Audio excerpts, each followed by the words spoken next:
There we go. Nice. Meow, meow, meow, meow, meow. There we go. And there we go. We are Hey, live. Test. I should talk into my microphone better. Same. Like this. Maybe I'll draw Miki in a cute pose today. Oh, yes. I always draw Miki in a cute pose. Test, I was test. collecting some poses early for you, but I have not sent it to you yet because We'll talk nice and... DC was kind of being weird. Hey, Fico Riggs. Frico. I still want to know about the origin of your name, Fico Riggs. Yeah, where did Where'd it come from? Fico Riggs originate? Na. Hello. How is it going? How's everybody's week going? Yeah, it's already Friday. That's crazy. I came up with a nonsensical word so I can have the same username on everything. Nice. That's so convenient. That's great. That's great. That makes sense. That does make sense. Hey, Rick. Rick, Sleepy Panda, Blue, Frosty, Lily, Benji. I do want to let you know if you delete a message on YouTube, we can still see that there was a message there. Yeah. It just makes says me more message curious. retracted. Sometimes we'll get like message retracted, message retracted, message retracted. I'll be like, what did you write? Not that I care. I just wanted to let y'all know that. Oh, I know. Tuna, what's for today's class? We are focusing on foundation. Yes. I mean, I've been working a little bit on my bi-weekly. Hopefully I'll be able to get it done. I hope so too. I want to work on some of it tonight as well. But we got some fun content cooking up, and I'm working on it today. You guys have a background Yes. class? Absolutely, yes, we do. Yeah. On our anime art school, we have a background class. Colin teaches it for 14 weeks. This is stuff that he guides you through. Let me see here. Backgrounds class. There's also, there's painting and perspective involved. So, how to draw backgrounds, how to think about things in primitive forms. Yeah. Which, lets you get to, this point. Yep, that's the final weeks for the perspective class. In the perspective class, I do cover backgrounds, landscapes, overlapping objects, making Yeah, things stuff feel like that. nice and comfortable. And then in the painting class, we go in and actually talk about painting and overlaps and atmospheric temperature and colors and directional lighting and soft lighting and all that kind of stuff. So Yeah, it's stuff very, like this. very, very in-depth on backgrounds in our anime art school. Colton's specialty was backgrounds Yep. for work. So yeah, this is just examples. So yeah, we have it in our school right now, which is actually 20% off right now. Yeah, so it's you on can go sale grab it. as well. For Lucky Mother's you. Day sale. Yeah, lucky you. Lucky you, with the code MOMMY, you get 20% off. I keep cracking up every time I see that code. But yes, we also do teach backgrounds on stream as well. Just not as in-depth because, it's a lot to cover.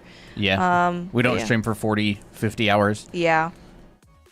But we can teach some background stuff here and there if you want. Yeah. I'll draw Miki outstretched with an outstretched hand. I feel like that would be kind of cute. Benji says, been drawing those boxes again. Pain. They won't be pain anymore. Actually, I've gotten to the point where drawing boxes has actually gotten more fun. But I totally understand that. Been I drawing totally those understand, boxes again. I find cylinders harder to draw sometimes. Yeah, I've been drawing those boxes again. What boxes? Yeah, are they like Krenz cubes? Are they like box exercises? Yeah. I've been sketching out on my Ooh. my bi-weekly. Been doing a little bit of sketches, interior. I designed out this room right here. And I was like, what if the girls were playing a Nintendo 64 or something, right? And then I was like, oh, I'll start sketching something out and trying things. So Miko's on the bed. Miki and Abby are rivals playing video games. And I think it looks pretty fun so far. Yeah. But I'm not a drawer. I'm more of a painter. So this phase tends to look really ugly and rough for me, which is totally normal, by the way. If your art goes through a really ugly phase before you're done, totally normal. Yeah. Happens all the time. Lots and lots and lots of pro artists have phases where they're just figuring things out roughly. That's so true. Sometimes Colton's drawings, and he says this himself, he's like, bro, you can't even tell that I can draw on some pieces. But then it ends up turning out really well in the end. Benji says we work on Krenz cubes. Nice. Oh, nice. Boxes helped me so much, just like you said, just keep drawing boxes. Yep. Mm-hmm. I also want to improve on backgrounds. Nice. We can probably talk about some backgrounds a bit. I haven't really been practicing backgrounds. I've been focused on characters. I think characters are what a lot of people do focus on. Like, I focus a lot on characters. I don't do enough backgrounds. So yeah, I think And I that's don't focus enough on characters. we had the opposite problem. Oops. Oops. Check this out. This will blow your socks off.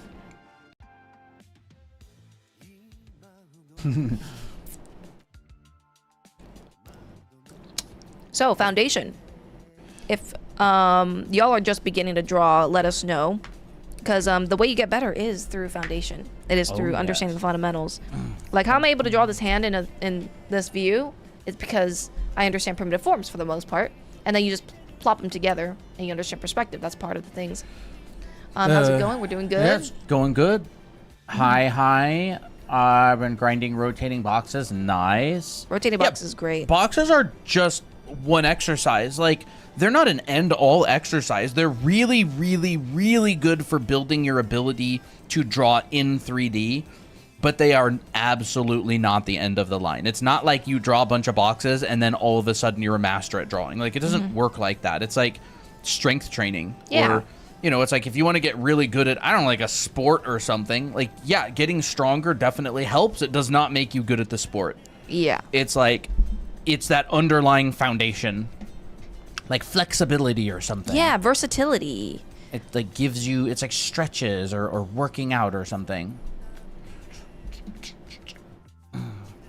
Nice. But like, I mean, of course, boxes are great. Yeah. They're really good to do. These days I've been feeling like my art isn't good enough. Do you have any tips for that? Feeling isn't necessarily the most reliable, Yeah. I would say. I would say, like, just be careful. Your brain will lie to you. And, I mean, if you're having fun, then that's fine. Yeah. If you're having fun, then you win.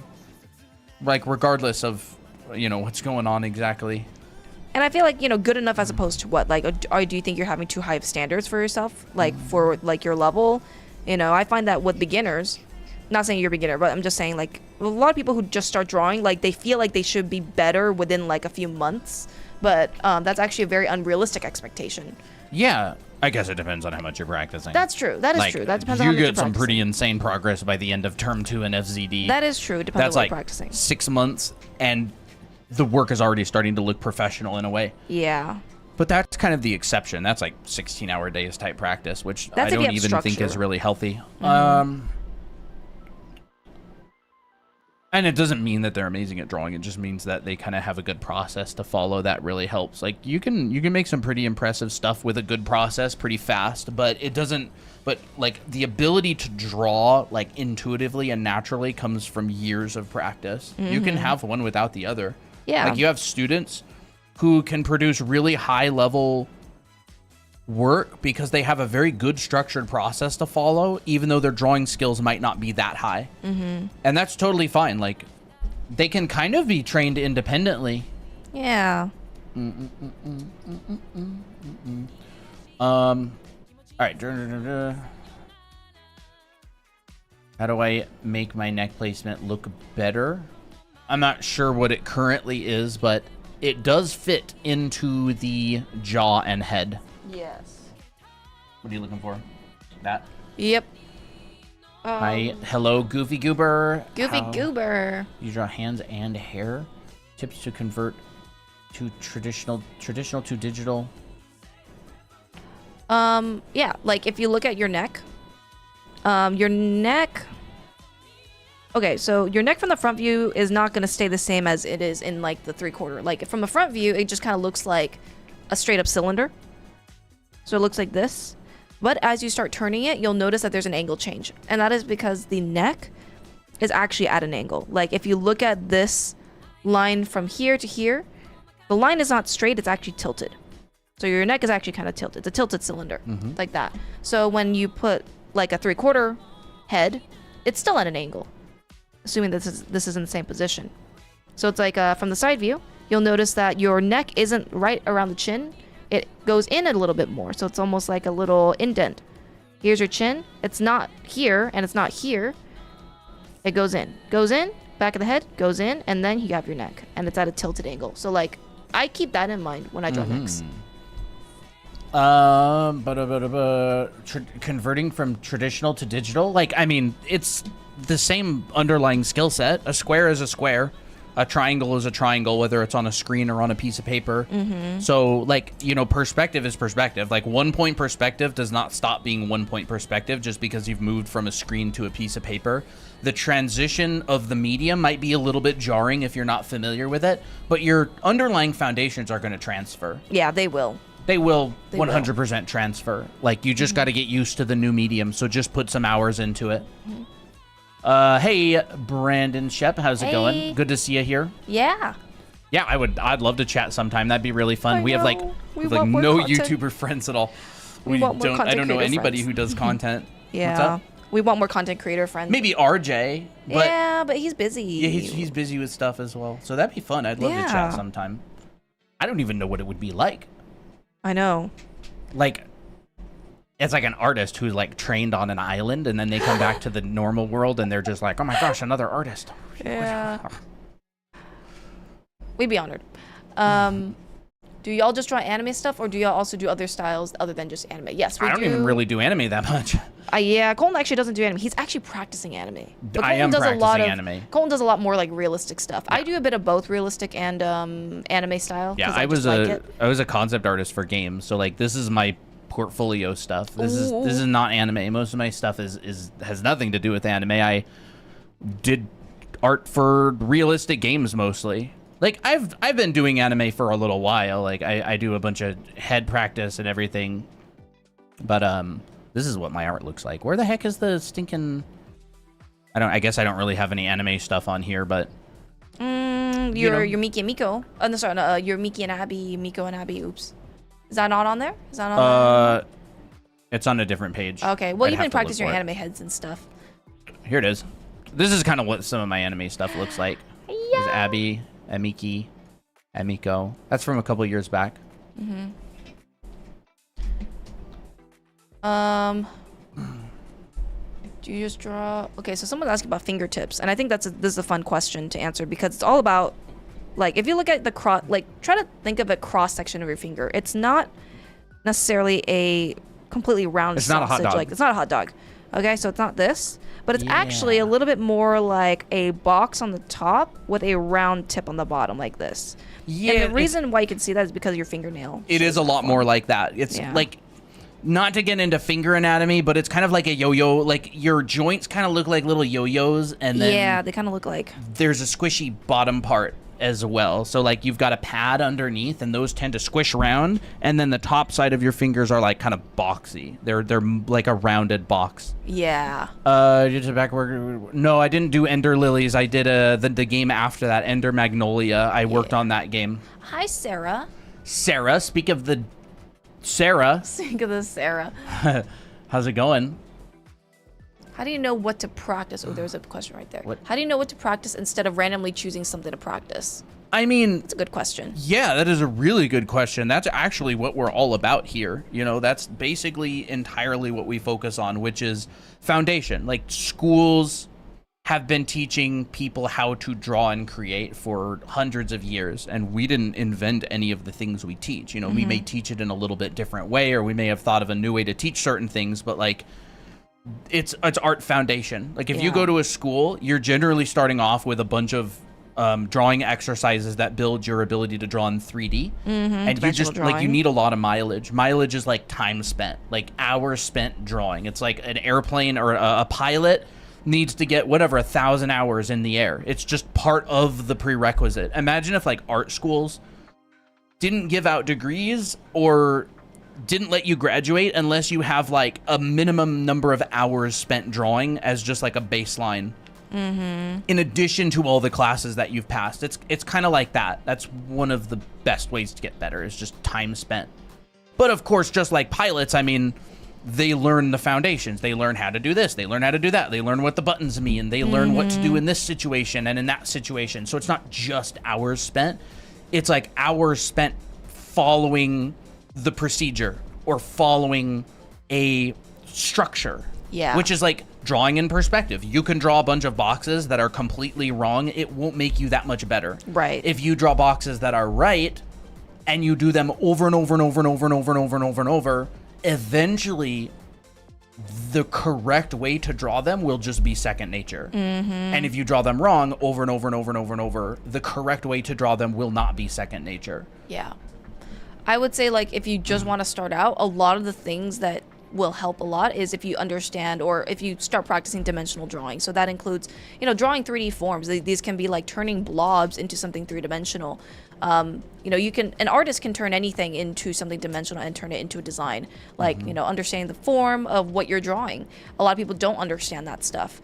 Understanding how to draw boxes, cylinders, and spheres and all these primitive forms, because doing this allows you to do everything else, like lighting forms, lighting heads. It really builds. Now, I do want to be very clear. There are many successful ways to learn. Yes, there there is are not many. one path. Right. There are many paths.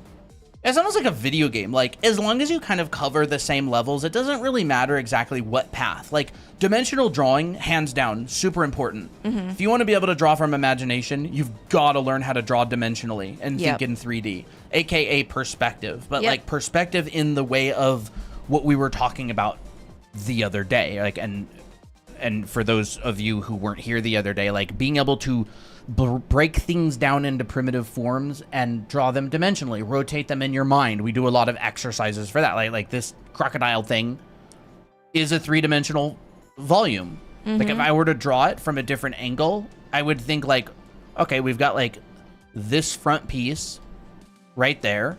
We've got like a little nub on the top. Almost like And a we've little got, finger. and we've got like this kind of big They can't see that. shell There you go. shape underneath, right? Like if I were to just draw that from a different angle, what does that look like exactly? It's kind of like right like that, like center line, drawing it dimensionally. Like that could be like upside down flipped version of this, and then you know Can you show like the list this. again so I can take a screenshot? Yeah. These are only some of the our foundation stuff. Yeah. We cover this all in our anime art school. So like if you were to take our anime art school program, we would teach you this basically in a very similar order to this. We have you go through a heads and faces class, then anatomy, then dimensional drawing, and then so on and so forth. But like all this stuff we do teach. Yeah, our this school. is what our channel focuses on. Yep. We have a school for it online. We do mentorships. We help students get better, Yeah. and we teach it on every single stream. And like this is the type of stuff that we teach in our school. Yep. Anytime that you're lighting, you're thinking about the form of the head. But yeah, I don't Stuff really like want to that. go into a whole thing on that. But Yeah. we can, like, if you want to learn how to draw, it's foundation and a lot of hours Yep. for sure. Okay, we just have a bunch of questions coming in as well. How was the ramen? It was good. It was really good. That's good. I'm a miniature painter and want to get into drawing. Can you talk a bit about metals? Yes. Ooh, Colin can definitely talk about Yeah, metals. I've done a lot of metal. Yeah. How much does your mentorship cost? My mentorship, 1,100 for 8 weeks. I used to work as a professional concept. I still do. I guess I still take jobs occasionally. And my mentorship is designed for people who are like, I want to become a professional. And it's serious. I give you a lot of homework. We meet up every single week, one-on-one. And it's fun. I've mentored students for years, dozens and dozens of students. It's really fun. It's one of my favorite things to do. You can take it at any level, by the way, but Yeah. like it's pretty serious mentorship. Geared to actually getting you better and doing the practice and stuff. What else? Yeah, miniature painter. Miniature painted. Those are so cute. Yeah, miniatures are really cute. I love miniatures. We don't really do any miniatures. I guess if you consider these things minis, they kind of are. They kind of are. This is as close as we get to minis. Yeah. You can get these on our TikTok shop, by the way. Yeah, we do sell these, by the way. TikTok shop. There we go. Comes at a set of 2. How long have you two been drawing? You're like really good. Thank you. We've been drawing for years. Colin's worked for. I started working professionally in 2016. Yeah. I haven't worked full time this entire time. Like I took some time off, and then I took a little bit of time, not a little bit, a lot of time to start this business and start our channel and everything. But yeah, I got my first professional work when I was right around the time I turned 21 in 2016. A little bit before. And I basically draw my life, and I started learning the fundamentals at around like 2016, and then I just continued learning. And then I became our illustrator. Yeah. Are you using the pen lightly, or does the brush just get more shade like on its own? No, the brush doesn't have any sort of mind of its own. It's pressure. Yeah, it's pressure. Christine and I draw with a very similar brush. Like, draw light, draw hard. Well, draw light, draw hard. Pen pressure. Light, hard. Like that. So if I'm like rendering something, I'm like pressing light, pressing light, pressing hard. I'd switch to white, pressing light, pressing hard. Like that sort of thing. That's how I paint. It kind of reminds me of like, I mean, gouache. I'm actually pretty familiar with gouache now that I used it a little bit. It's fun. It's not like similar to art, but like thicker paint, you know? Does pressure work on mobile devices? Usually not, but sometimes I think. I'm not sure. It depends on Sometimes. your mobile device. In my experience, again, I'm kind of like a boomer, right? I'm like 30, so I'm thinking like early generation iPhones or something like iPhone 4 or 3. But I don't know. Maybe not. Maybe I they don't do know. now. Maybe they You'd do have to a look it up. stylus that works well. To be honest, I don't know if I want to take my art seriously, like going to art school and stuff. I mean, it's totally up to you. I feel like it would probably be a good idea to do your best on everything, regardless of what it is, just because it's like good habit. I think it's good habit to do your best. Yep. And I like to differentiate between take it seriously and do your best. Like, you don't have to be a sweat at everything, but you can just make a habit out of like doing your best, regardless of whether you think it's going to be important or not. Because you'd be surprised later on, you'll find that old skills you developed early on come back in handy and helpful. And I think it's just a good habit to be in, you know, to be in the habit of just Doing your best. doing your best at everything you do. Yeah. What are you using to make these sketches? Is it a tablet? It is an iPad Pro 13-inch. Miniatures. Metal? You want to talk about metal? Yeah. That sounds fun. The properties of metal are a little bit different, right? Metal is a bit of a different ball game, all right? So if you've got most surfaces, you've got a light coming down. Here's the surface. Here's the object, all right?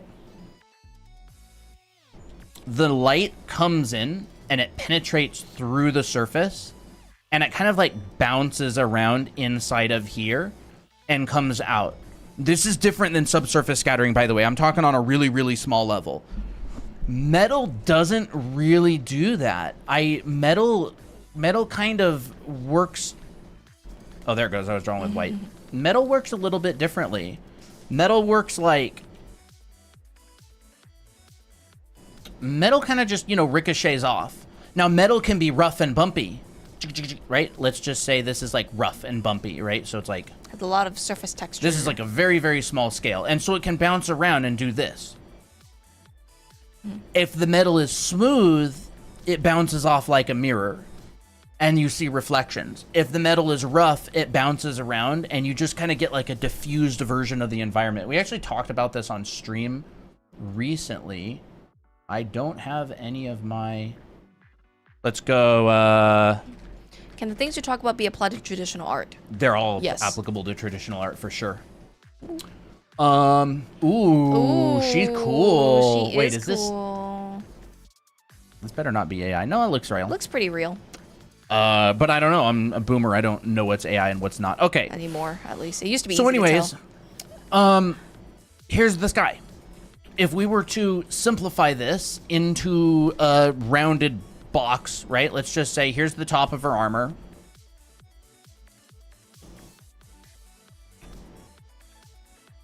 And we turn it really low poly, all right? We break this down into simple 3D modeling. These surfaces point up, we see the sky. These surfaces point down, we see the ground. Let's check it out. This surface points up, it's a cloudy day, you see the sky. It's diffused lighting. How do I know? Soft shadow. That means there's clouds. That means that there's clouds over it. You don't see any specular highlights of the sun anywhere in here. You don't see it. You don't see like this. Right? You don't see any blue in here. It's a like cloudy this. day. this is not a sunny day. This is a cloudy day. It looks overcast to me. You don't see any hard shadows anywhere. So I know it's a cloudy day, and I know that the sky is cloudy because I can literally see the sky in her armor, and I can see the ground here as well. All right, so metal reflects, and the rougher the metal is, the more diffused it is. It's kind of like a blurry. It's like you blur your eyes or you squint your eyes. It's like blurry. All right, if this was like Put a polished blur metal. filter. Yeah, exactly. If this were like polished metal, you would see specific stuff in here that in very crisp. You'd see like See someone's reflection in it. yeah, you'd see people's reflections. You'd see whatever things in there, things in there. Oh, there's a flag that goes up and it's right there, and you'd see clear stuff. And the more clarity that I add to this, the more it would look like polished metal, right? Like polished metal. Look at that. Look at that. So, if you want to paint miniatures, this will be my guess. I don't have a lot of experience painting miniatures, but I would say you can create the illusion of the reflections of something. So, if I were to paint a miniature that's metal, I would probably try to make the illusion of upward-facing planes reflecting the sky and downward-facing planes reflecting the ground. That would be my guess. All I can do is make a guess based on real references and what looks real. I reckon within a couple of tries I could get something that looks pretty believable for metal. I would also probably look at how other people do it. But metal reflects the environment. So if you want to paint the illusion of metal, it's got to reflect the environment around it. It's got to be a... If you're making like a diorama, you can probably plan what figures are going to be around your figure and actually paint those figures into the reflection. That would be kind of cool. That would be really cool. But, dude, this is awesome. This Like, is an awesome image, though. I sure Yeah. hope it's not AI. I don't because think it so. looks great. Like, she's super cool, dude. yeah. But, yeah, metal looks like that. Another thing is that metal tends to be pretty streaky, depending if it's like a metal cylinder. And I'm not watching chat, by the way. You're going to have to keep an eye out. Oh no, you're good. Metal cylinders tend to be... Let's just do a... Laos says it has a Gemini watermark. There, does it? Where? Rip. Okay. Rip. So there's this. Like, let's just paint a couple of cylinders here. There's a cylinder. Yeah, see, we're boomers. We don't know. We can't And tell the difference there's anymore. that, and there's my third cylinder. So this is a metal cylinder. Again, I'm picking up environment around it, all right? So we have this. Let's say my light source is on my left. That's really important, by the way, no matter what you're painting. The light source. Metal. We're going to get a specular highlight of this light source. We're going to get really heavy-duty streaks. Like these, it gets compressed. The cylinder is a reflection of the environment, and it pulls the environment in and kind of turns it into these long streaks. All right, so this is something in the environment. This is something in the environment. You know, you get a streak, and you get a streak, and you get a streak. I guess not many people would get that reference either because it's kind of an old reference. Oprah. Oh. There, like, look, we literally already have metal, basically. And if this is a red cylinder over here, guess what we get in the reflection of this? Ooh. You get red. If I have a light, like a yellow light right here, guess what we get in the reflection right here? A yellow light. Like that. Like, that's just how metal works. It just kind of takes on the environment around it. And so when I paint these, I'm just going, okay, what's going on around this in the environment? And That's the look, reference. here's the environment. Obviously, it looks photoreal, even though it's AI. It's doing something that makes it feel realistic. Why does this feel so realistic? Because here's her arm. Here's the sky. Right? It reacts very Here's the similarly to ground. real metal. Here's that. Does it have it? I don't. Oh, yeah, that. Okay. Uh-oh. Well, let's hope it's only modified, but it's not like an entirely. But it feels realistic. I figured it probably was because it's just an image that's too good to be true. You I know, know, like yeah, when it's there's too an good to be image true. that's too good to be true, it's usually AI. Yeah, that one feels. This is also. It's so hard to find it's something so that hard isn't. to find. I wish Pinterest just had they just disabled that whole feature. It's so annoying. But anyways, Anyways. even when you turn it off, it doesn't work. Yeah, that's true. But anyways, metal, it reflects stuff. All right, I don't want to delete all that. Let's take this and make it a little bit smaller. I've done a lot of metal painting. Like, I'm not the best metal painter, but I've done my fair share. I did weapons for Guild Wars. I did lots and lots of metal in different environments and stuff. Metal and I go way back. Hi, how would metal look like if it was hit by a strong source of light in a dark environment? For example, if there was a torch or a lantern near metal and it was dark outside. Just asking for curiosity. I mean, it would look like this. This would just be kind of darker around here. And if this was a torch, you'd get a reflection of the torch in there, in that environment. So it's like, Ooh. you know, probably like that.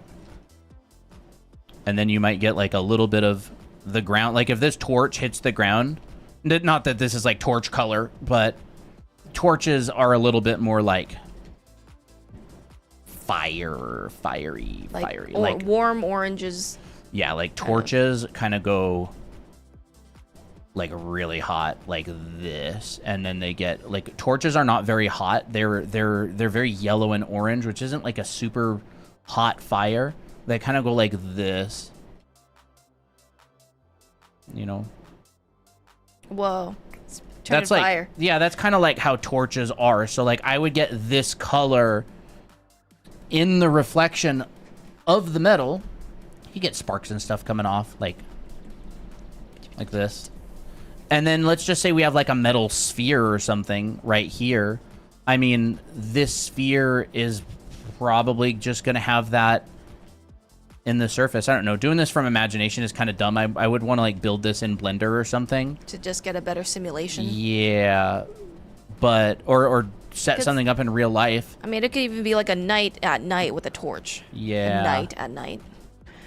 Does it depend on how near it is? What I mean is, does the line become thicker sometimes? I guess on the cylinder. Yeah, I mean, if it's bigger, like, remember, it's just a reflection of the environment. So, like, if you've got a really big light, it could be that big. If, in order for it to get mapped to the cylinder, like, if this is a top view, all right? Top view, here's a fence, right? Let's just say this is a fence. Fire. Yeah, there you go. Yeah.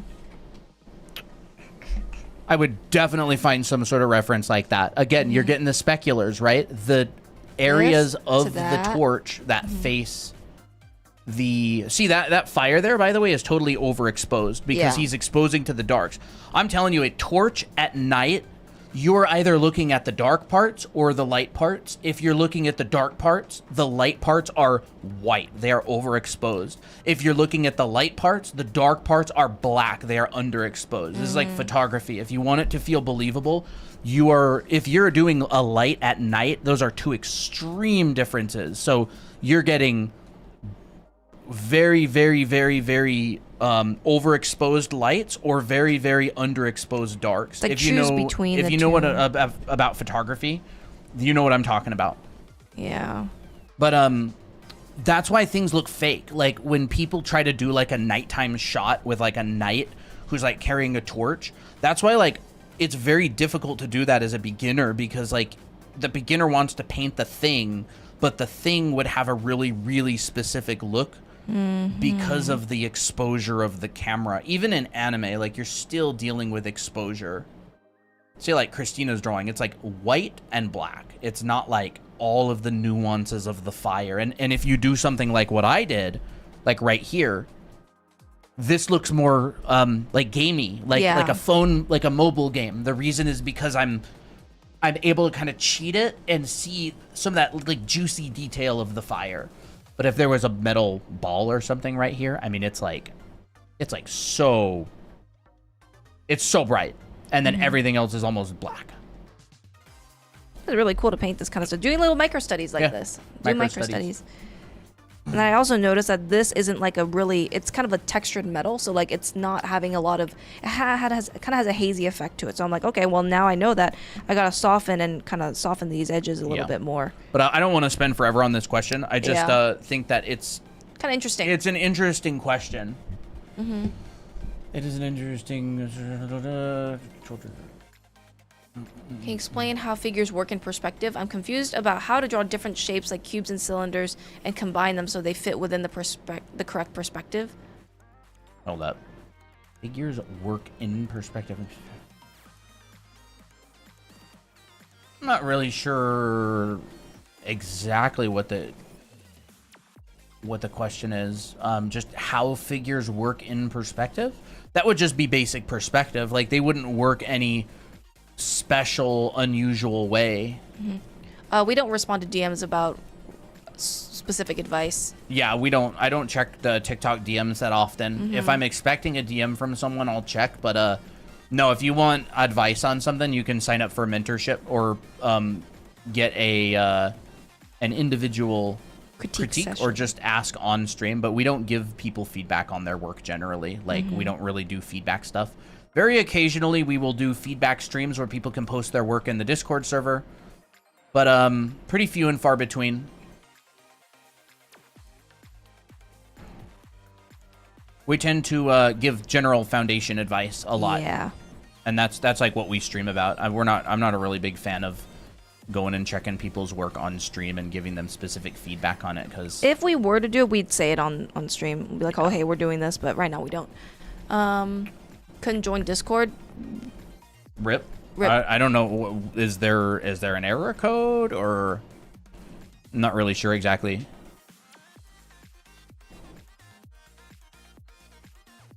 How do you guys draw hands? We have a few hand TikToks that you can check out. I don't know what to say other than rip, honestly. Yeah. Like, I a hope lot that- of people can't join the Discord. We have phone verification on because there's a ton of bots who always try to join. And we do have a verify channel. So I would say try to have phone verification. And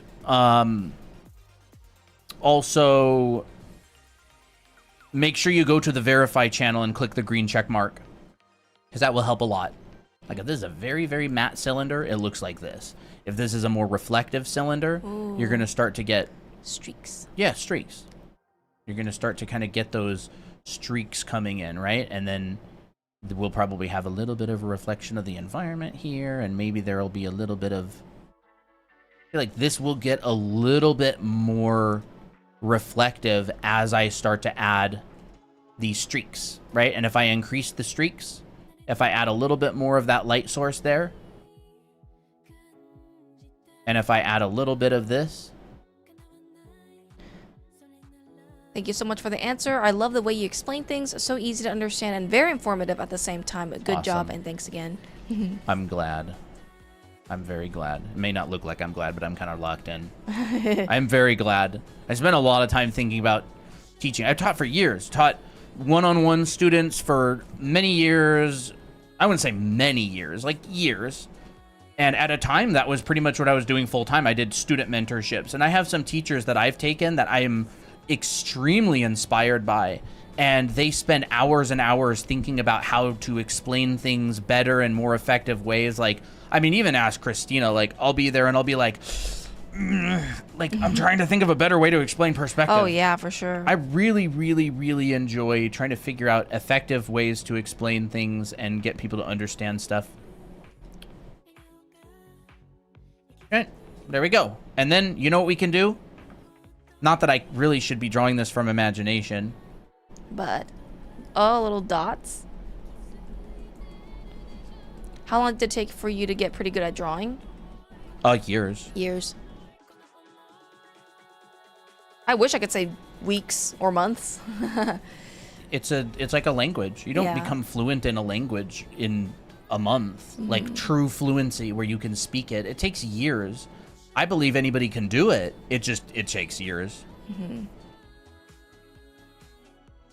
Ace Fawn says, you saved me from doom scrolling on TikTok. That's Nice. great. But anyways, I'm just doing my little cylinder rendering stuff. We don't need to use a phone specifically. No, Discord has an inbuilt feature that I can turn on, and it is phone verification. The person who has the Discord account needs to have a phone number linked to their account. We don't get access to any of that. It's if someone gets banned from the Discord server because they're a butt and they're mad, they can't just rejoin because they don't have 2 phones. And even if they did, they don't have 4 phones or 8 phones or 16 phones.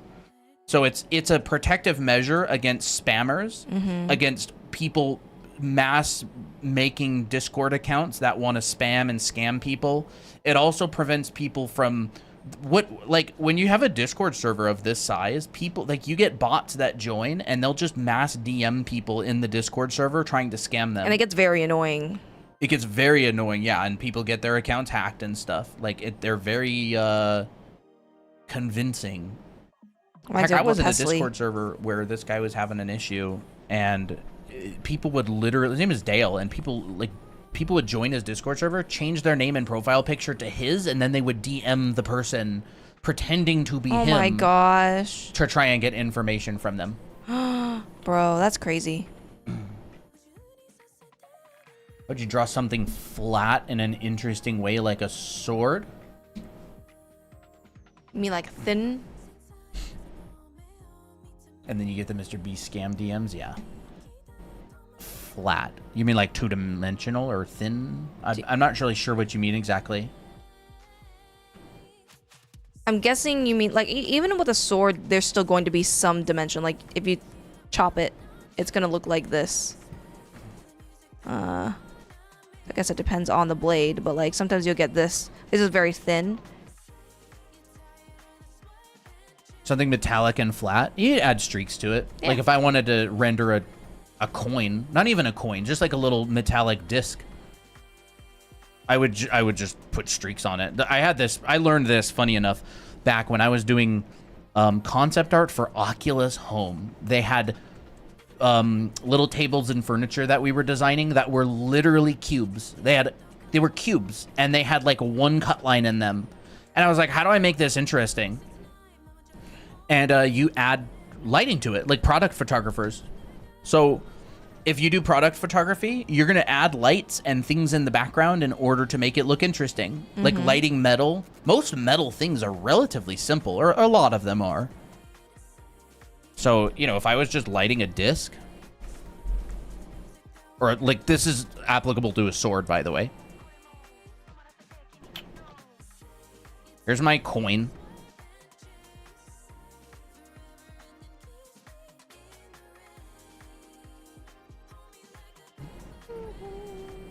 Here's the back of the coin, because we add a little bit of thickness to it. Nothing's flat.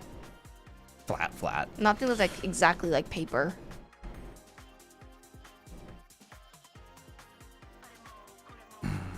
Ooh. That's not right. There we go.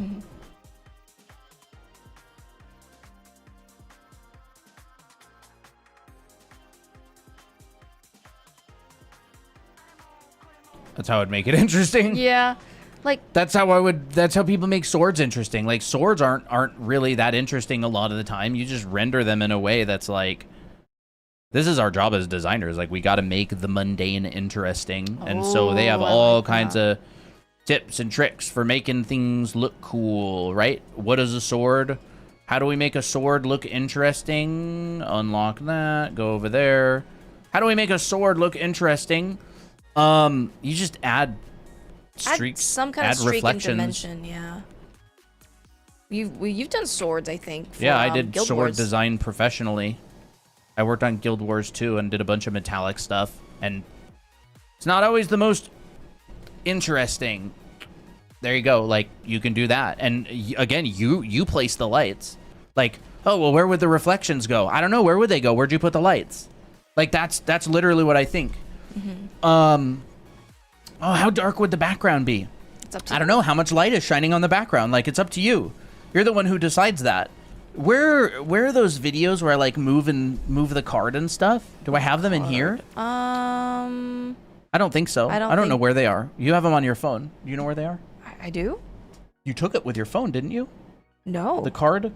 Or no? No, I never took it with the card. Oh. With my phone. The card that I raised up and down, that was with the camera? Oh, that. Okay, yeah, I have it. Hold on a second. Right? We put a red light down here. Okay, let's put a red light down here. Boom. Now we got a red reflection. Oh, I have it now. Here we go. How bright would the background be? I don't know how much light is shining on the background. A lot, a little, a lot. That's literally what I'm doing. It's a physical piece of paper that I'm just using to block the light. That's how much it changes it. So like you can make whatever you want. Photographers, they sculpt the model using light. And so as painters, we're sculpting the model using light. We're just using pretend lights. We're not using actual real lights, right? Like this is sculpting the model using light. This is our physical head reference. And we go, how much light is shining on the head? It's up to you. What do you want to do about it, right? Where's this blue light? Is it blue? Is it red? Is it green? You change the color of the light, it changes. And so like as painters, we don't even need to set up a light. We can just paint it in. We can pretend a light. Right? Oh, I don't feel like there's enough light hitting this coin edge. I want to pop it out from the background. Okay. There. Ooh, okay. We put a light there. Well, how bright would it be? How bright is the light? That's like what I think about, like making really, really boring things interesting through light. It's really good. By the way, Sleepy Panda, it's kind of harder for us to like read messages in chat if you keep retracting your messages. Like I would just say, don't worry about deleting them all the time, unless I you're just see a bunch of like deleted messages throughout the yeah, whole like stream. we still see them. It's just more confusing for us. So you don't have to delete your messages all the time. How we doing today? We're doing good. We're doing good. And it's anime is the same. Like it's just made in a little bit of a different style. It's not really that different. This is how I would make boring things interesting. I just shine lights on them. Well, I would say in an interesting way. I really liked your gold coin paintings. Remember those? Oh yeah, Those are really fun. Did I save that? You probably did, but we just don't know what file it's in. Let's go get it out of live stream demos. Live It's demos. gonna be a while.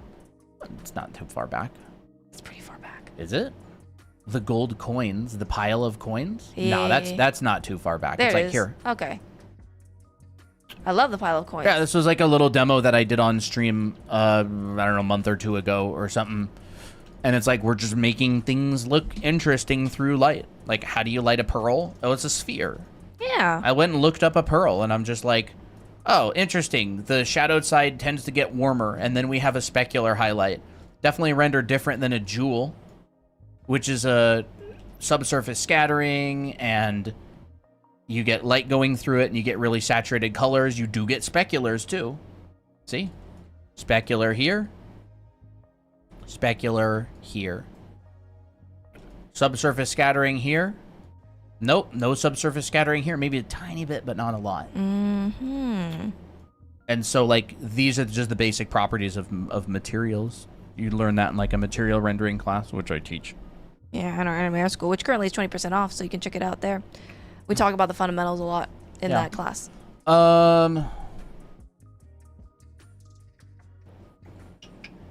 Love that. This is so inspiring. Awesome. I'm glad.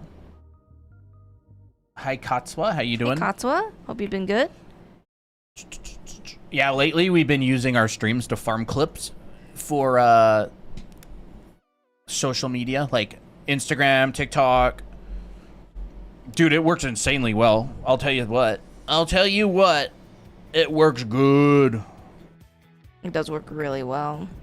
Bro, I drew a triangle and it blew our Instagram up. Yeah. Let's go.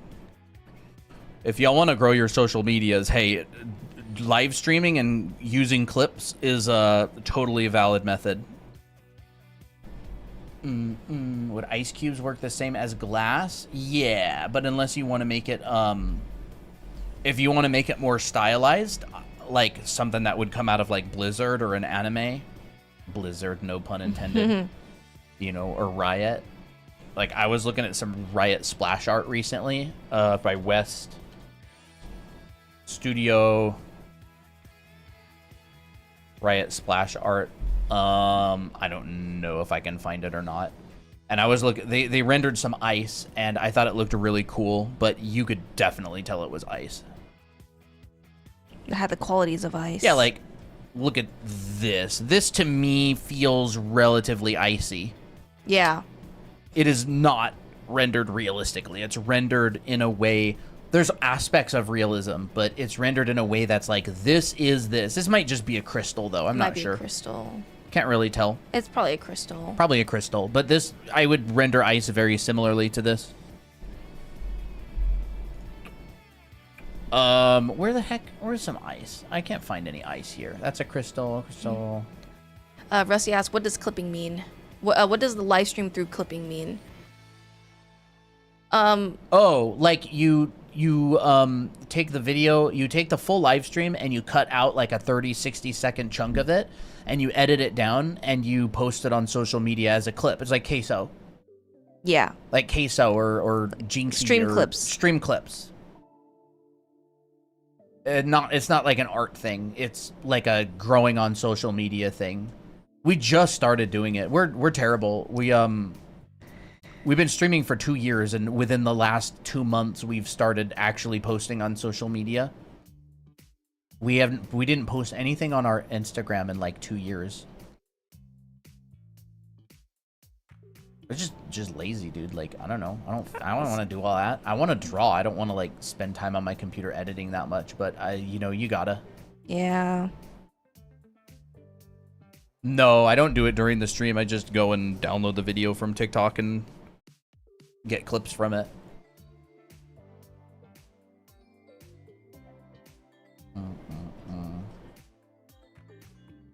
I need to do... I feel like I tend to make better clips when I'm like drawing without saying anything and the drawing turns out good. And then I just voice over it. I tend to work better that way sometimes.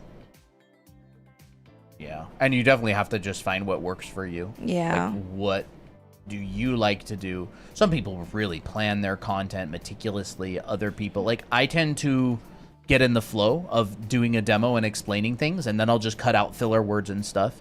Christina will get a demo, she'll mute the audio, and then she'll script it and she'll voice over it and explain stuff. Yeah. And it worked really well for her. I tend to find that when I try to go off the cuff, I mess up more. Like, my drawings don't turn out very good. They're not like, they don't turn out as good as I want them to. And then I have to reshoot again. And I'm like, well, I'd rather just make a good drawing and then explain over it, you know? If I were to look for references for something, do you usually only Google or Pinterest? Anywhere. Various things. Anything and everything. I honestly prefer to take my own references if at all possible. Yeah. That's what we did with our anime heads. Like, we just physically, or I guess I should say, we 3D modeled anime heads, and then we 3D printed them, and then we took a bunch of photos of them ourselves. So these are unique references that nobody else owns. You can get these on our TikTok shop, by the way. Yeah. Like, here's an example of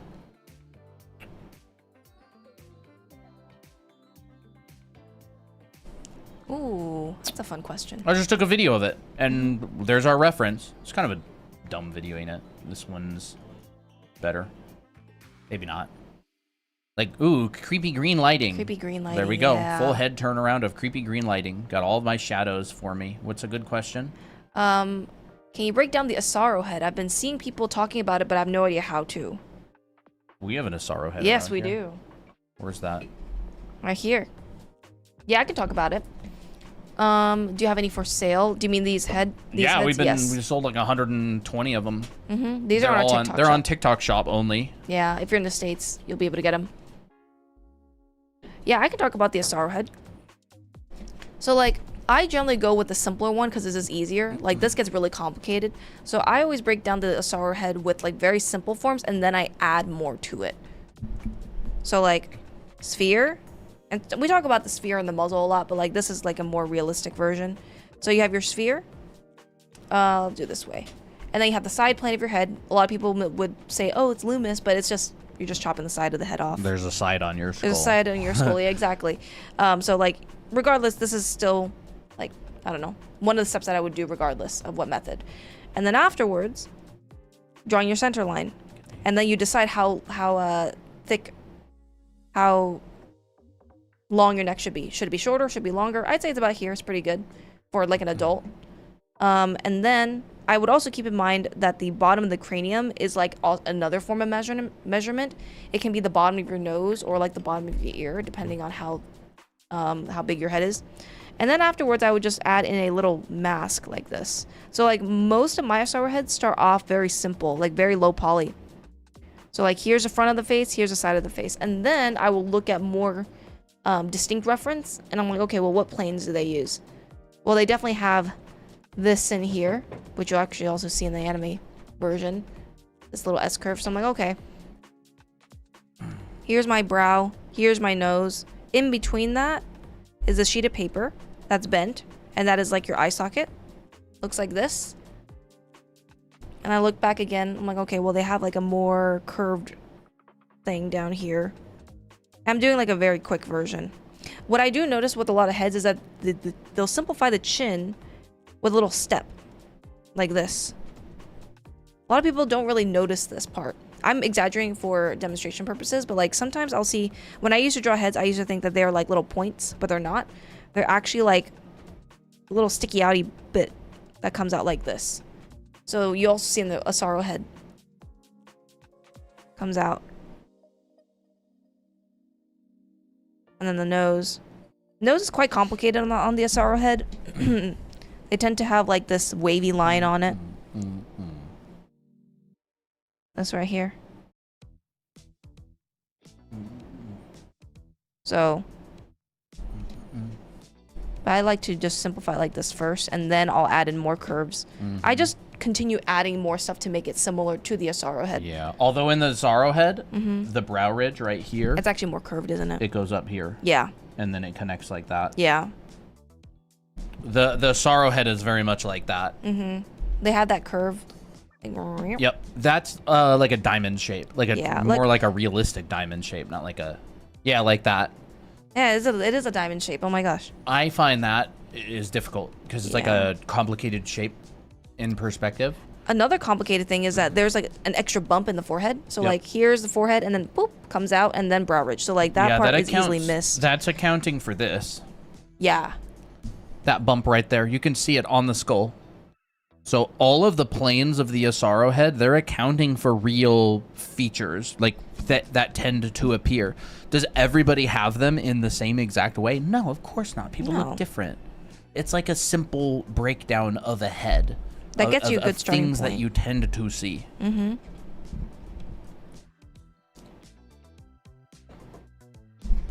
I think the way how Asaro sculpts the mouth is actually really interesting. Actually helped me to draw lips better. But like I used to draw lips where the lips like would go over the ball of the mouth, but the way how he sculpts it, it kind of looks like he's doing this. So here's like your ball of the mouth. He's actually like insetting it. Like that. He's carving into it. I'm like, oh, that's really interesting. I find that that's easier to draw. Yep. It's like Pac-Man. Pac-Man, exactly. It's like Pac-Man. Can I use your art, your advice in a style without line art? Yeah, Yeah, for sure. it's all foundation. I wasn't even doing line art earlier. I was just painting. And then everything else is just trying to get the likeness of how they break it down, right? Like, some people break down eyeballs like this.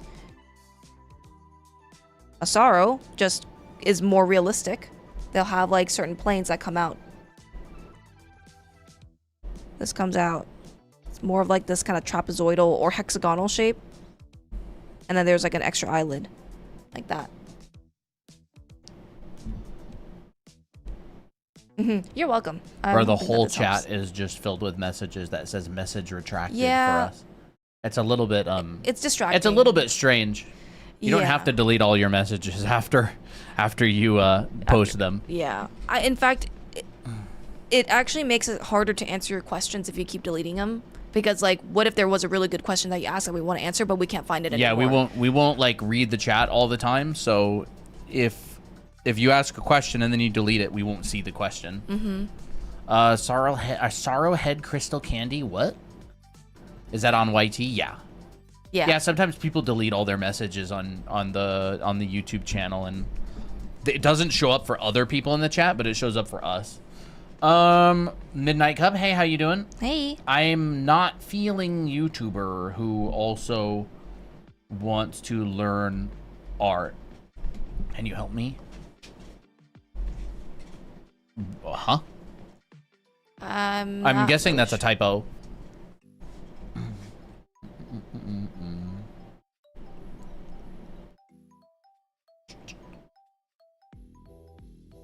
Let me break down. Yeah, okay, there's the sorrow head thing. Well, I mean, I was gonna say if there's no other questions, I can do the watercolor for Gekido. Where, how do I do this?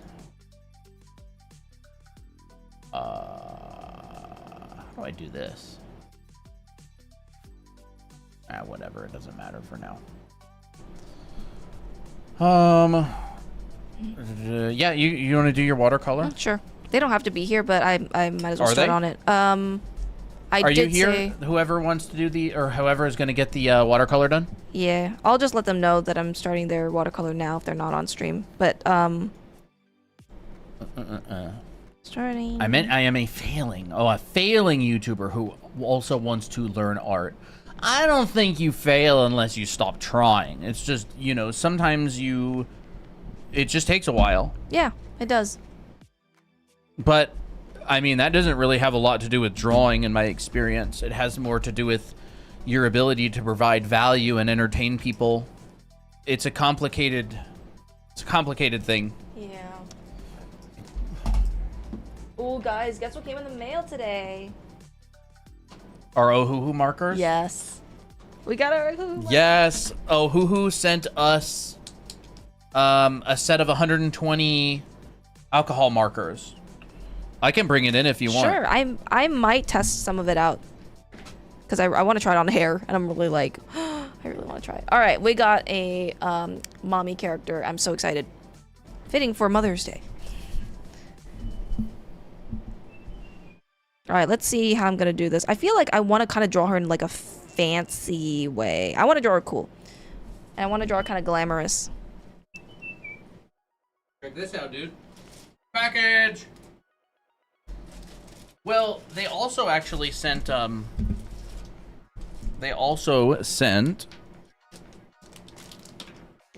acrylic markers. 48 pack, dude. Yeah, 48.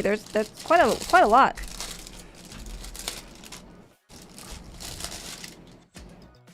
Get out of here, loud plastic. Oh, okay. Okay. This is the acrylic ones. They sent both.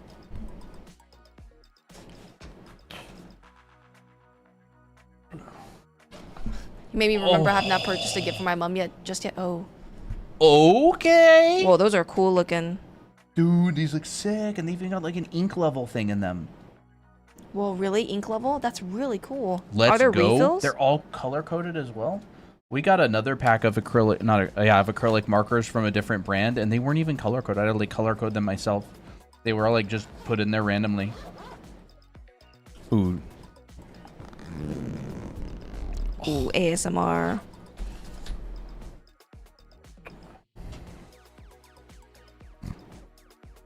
How cool is that? How cool is that?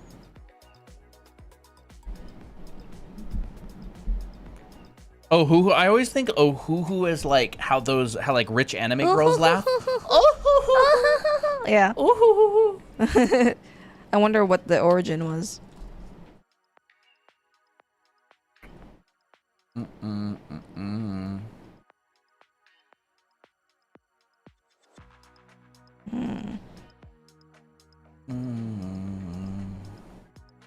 Maybe I'll have the arm like this. Oh, they also want to do a giveaway on our channel. Like they want to sponsor a giveaway. And I'm going to ask them if they'll sponsor a like a draw this in your style challenge. And I would really like it if there were a couple of winners rather than one. Yeah. That would be awesome. Great. We could kind of do it like previous challenges. There's like fan favorite, Christina and Colton's choice, and then like a random is chosen.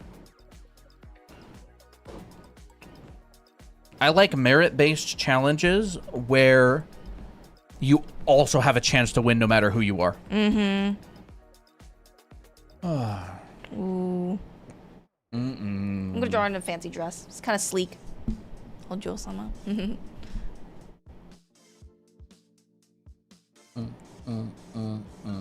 How sick would that be, dude? Sick. Sick. Oh, we're working on a carousel yes. TikTok right now. And that'll go up What's her hair like? relatively soon. I think you guys are going to really like it. It's good. Very cute style. Well, actually, we can make it post on YouTube as well. Remember they have like posts? Yeah, they do actually. So we're going to post it on Instagram, TikTok, and YouTube. That'll be fun. Ooh, maybe I'll do like some nice like hoop earrings.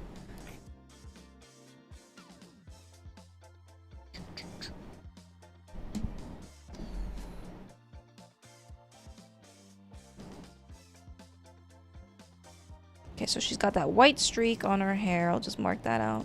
Bro, look at this helmet, dude. What helmet? Haha, that's a goofy helmet.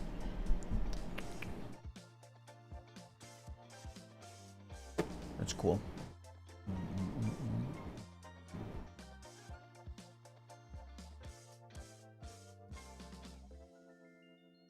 Does she have long hair or kind of short hair? It seems to me she has like short hair.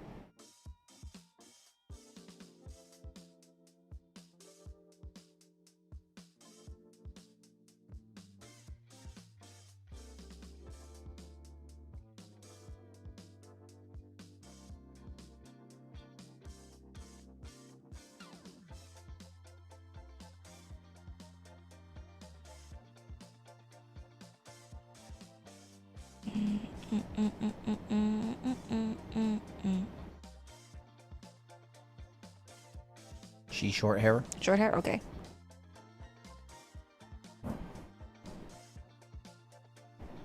Who's working on their bi-weeklies, by the way? Anybody? Anybody working on their On their stuff. bi-weeklies? Their bi-weekly background. Dude, this I'm usually not a fan of lime flavored drinks. Like I'm that was really lime? not a fan I thought that of was the cotton lime. candy. No, but I'm really not a fan of lime flavored drinks. Taste here. No, what I'm saying, I thought that this was cotton candy. No, that's the lime one. I can taste it now. But the Alani lime drinks, I love them. Cotton candy, dude, that's wild. Never heard such a thing in my life. Maybe I'll give her like Can't do weeklies because of my school work. So cooked with the art Bible. I don't know what that is. What is art Bible? What is that? Yes, I am right now. Nice. I hope I can get it done. I would like to. I would like to get it done too, but we'll see how it goes. I did have some stuff started.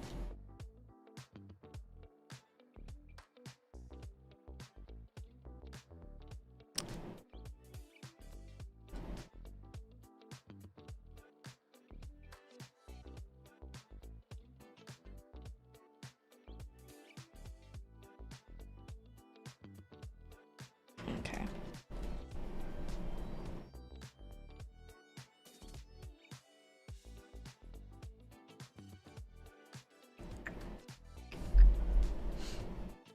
All right, time to line. About to start inking it. Nice. Bi-weekly. BI. One challenge every 2 weeks. This is the last one, though.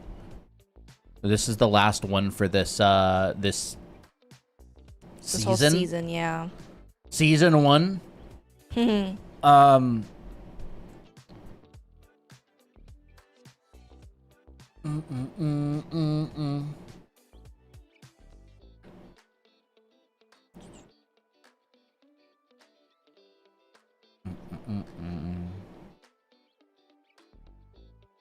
glad I warmed up today.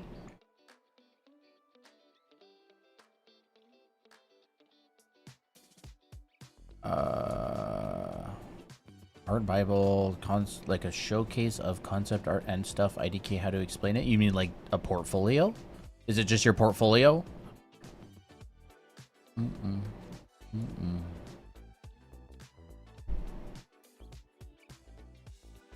have any tips when the sketch looks great but line art looks too stiff? make sure that when you're going over it again, you're actually solving problems that you didn't resolve in the sketch phase. Like maybe you're refining or describing an overlap. Maybe you're going, oh, this shape is not that interesting, so I'm going to go over it again and make it a little bit more interesting. There's an industry term for this called plussing. It's when it's making sure that you're improving your drawing as the iterations go forward. Because what a lot of people do is they'll just make a sketch and then they'll just trace over it exactly cleaner. Yeah. Like they'll just trace over it, use less lines, but they won't actually solve more problems. They won't clarify. Like, I think a good word is like clarification. Or accentuating or whatever. They'll Yeah. just like, in fact, they'll get less detail and then it will get even more stiff because of it. Yeah, like you clarify, you accentuate where you want people to look, you add maybe more line weight, you detail something so it's clearer what it's supposed to be or how it works.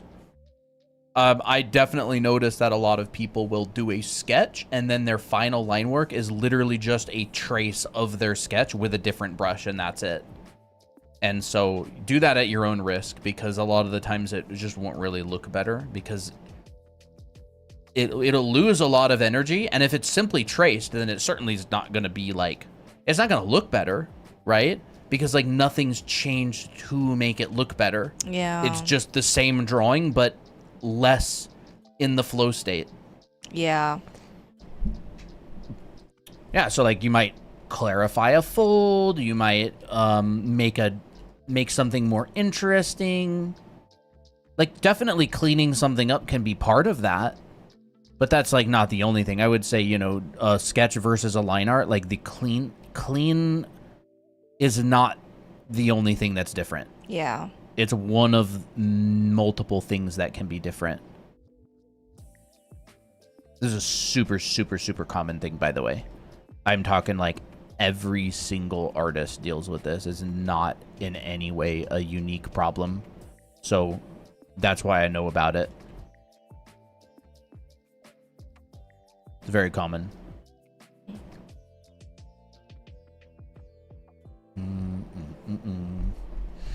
I have a question about the bi-weekly challenge. Are we expecting to post it as a super polished drawing with rendering, or can it just be a sketch? It can be whatever you want it to be. Like, just do your best on it. And if you don't have the time, if you work, if you got other stuff going on, totally fine.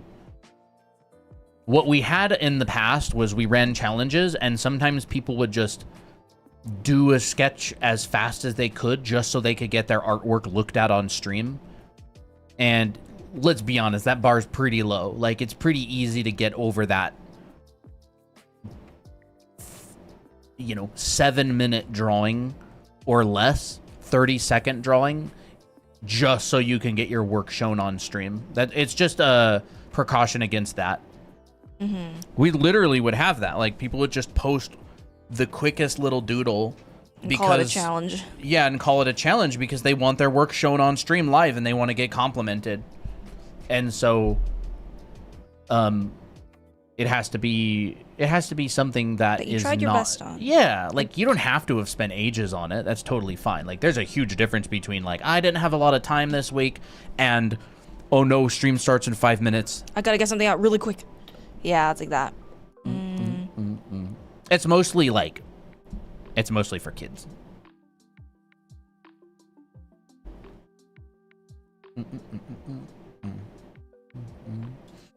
Gulp, I'm late. Gizmo, are you late?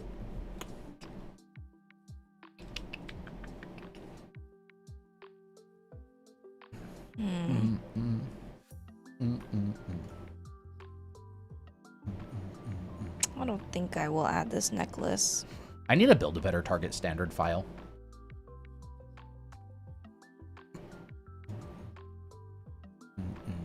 I don't have very much good like target work to shoot for. I know what you mean. I feel like mine is always like, it's just not really where I want it to be yet. Who's that artist that we reviewed on stream a long time ago? Siyagamu or something? With the with the wide angle lenses. Yeah, that's the one. Is it the same? Yeah. Syagamu. Is that their stuff? Let me look. Oh, maybe it is. I need to build a proper folder of like art.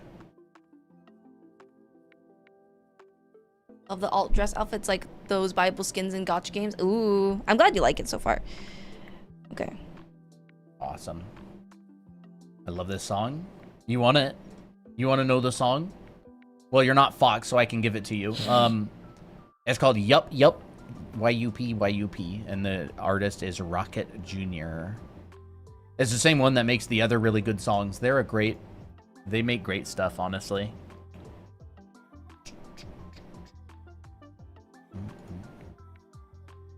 But yeah, the challenge this week is a lot of work. Like, it's not a small task to design a room and then make an illustration inside of it. Like, that's a pretty hefty assignment, even for like a college.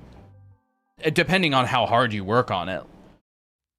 It's kind of a try hard, like a sweat assignment. I mean, that's an assignment that I got when I was going to design school. I can show you what I did in school. Back in FZD, Just make sure that the proportions are fine. Yeah.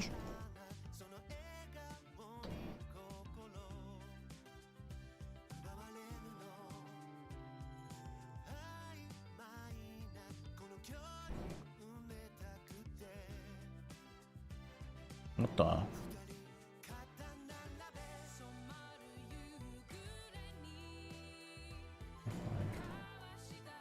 Relevance. There's that one.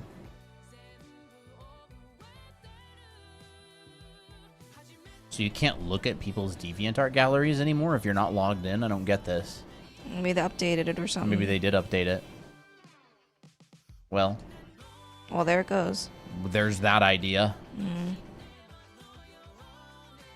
I haven't logged into DeviantArt in years, dude. Let's see if I can be like sneaky about this and jump through my art in order to find it.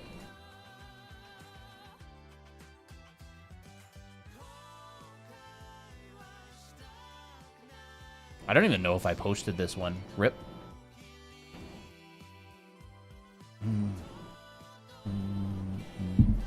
Okay, let me see. Black dress.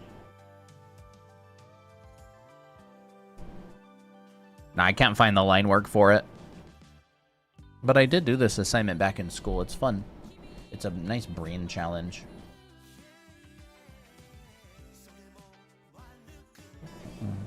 I did a room design, but the perspective is so unbelievably off, I'm too shy to post it. That's crazy. Dang, that's crazy. I would post it anyway, honestly. Own it. Yeah. Just own it. It's okay. It's okay to show your failures. Yeah. In fact, that's very brave. I think it's actually more important that you post or you show the one that didn't work versus the one that did, because you'll probably get more out of it in terms of like growth. Mm-hmm. But it's up to you. I think that'd be sick, dude.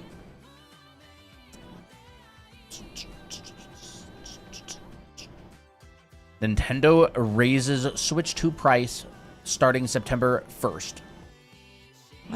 More money, huh? Alright. Time to color. Oh, I'm excited. Remember that TikTok? Yes, I do. That's great. The song changes some lyrics. I like it. Yeah, there's like two versions of some of the songs. There's some with lyrics and some without. Isn't the Switch 2 already $550? I don't know, dude. It's already pretty expensive. I don't have one. I don't know anything about the Switch 2. Hi, guys. Your understanding of art feels really high level. As a professional, what's one crucial mindset or practice you think helped you become exceptional? I wouldn't particularly say I'm exceptional. More like a goober artist or something. But, I mean, I think exceptional artists have a fluency in foundation. Like, they're like I'm always amazed at really well-rounded artists. Like, everybody knows perspective, but very few people are fluent. Or like have a true fluency. It's like you go to Japan and someone's like knows a couple of words in Japanese and they brag to all their friends that they speak Japanese. And then there's like, you know, like gosh. speaking Japanese fluently, and you're just like, your head spins and you have no idea. I'm trying to develop a fluency in dimensional drawing. And in order to do that, I need to start getting a lot better at drawing organic forms in perspective and stuff. But like a mindset as well. I really, really recommend people work professionally, because you get on projects with other pros and they're just pumping out work like so high level. You're just like, dude, this stuff is crap. insane. Like there is a Pass me the what? markers, the alcohol markers. Oh, the alcohol ones. Yeah. If you want to risk it for the biscuit, I won't stop you. I just want to find some stuff. I think working on professional projects really humbled me and made me realize, like, dude, I'm so not good, because I see other people that are so good. Like, I mean, think about it. People work for years professionally, 8 hours a day. They're drawing and they're getting feedback from their art directors. Like, and then they go home and they draw more.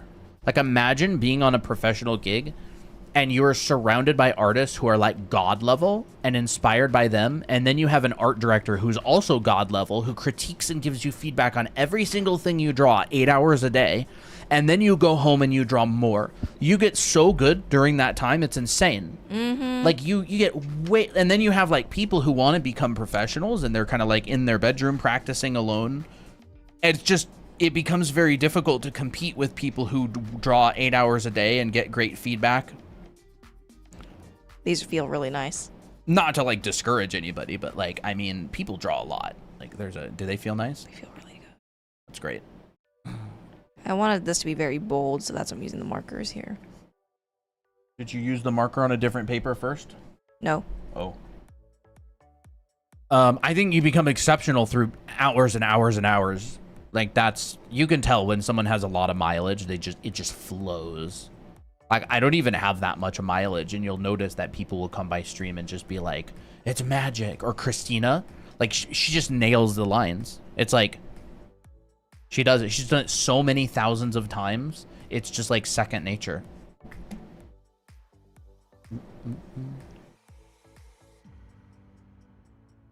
Yeah. Well, like with hair, for example, I've just drawn hair so many times that it's like I just know where it wants to flow, and that just takes a lot of time. Yeah. And then you look at someone who's at like Reno Tuna's level my or gosh. something, and it's literally like, how is that even physically possible? Like, you take someone who's a pro and then you 10x. You 10x what they do. Mm-hmm. Are you changing the outfit? Yeah, I'm changing the outfit. Okay. I made her have a fancy dress.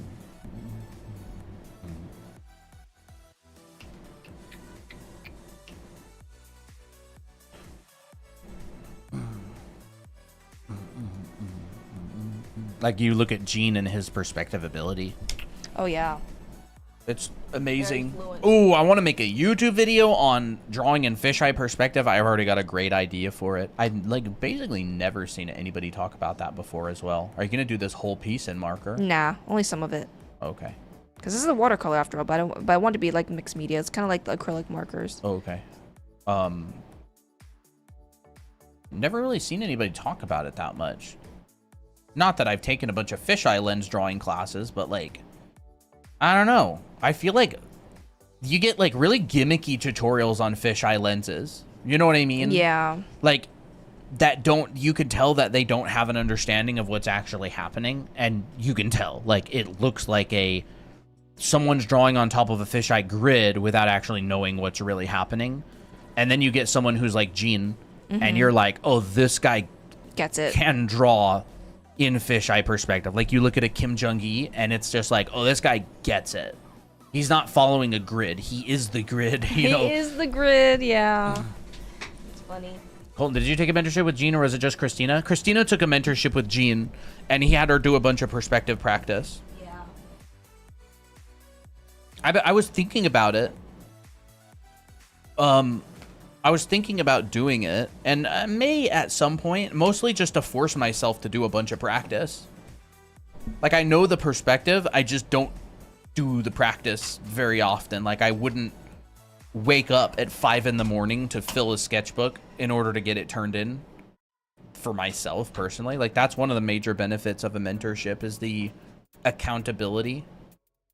Same with school. Mentorships are totally worth it, by the way. They are very, very worth it. It's like you get the knowledge, and if you do the practice, you'll get it. You have it forever. Like, you'll have that knowledge forever. Yeah. What's a good way to find a mentorship? That's something I think I need. You can just message your favorite artist. Ask them if they do mentorship. Say, I'll pay you to mentor me. There's websites out there like Brainstorm. Some of them will have mentorships available. Like Christine and I, we have mentorships available, and you can just work something out with us. You can reach out and DM, and we'll set something up. I've done mentorships for years. Christina's mentored a bunch of students. I do have to say, not all artists are created equal. Like, you could get some really, really, really high level artists, and their mentorships are just not that good. Like, they're okay. I had a student who took a mentorship with a really, really good artist, and he said he really wasn't a fan of it. He was like, yeah, he just gave me like stuff from his Patreon and didn't really explain very much stuff and this and that. But that's just a risk. Like, that's what reviews are for. Like, sometimes you buy a vacuum and it doesn't work very good. It's like, you check the reviews, you talk to people who've been mentored by them or whatever.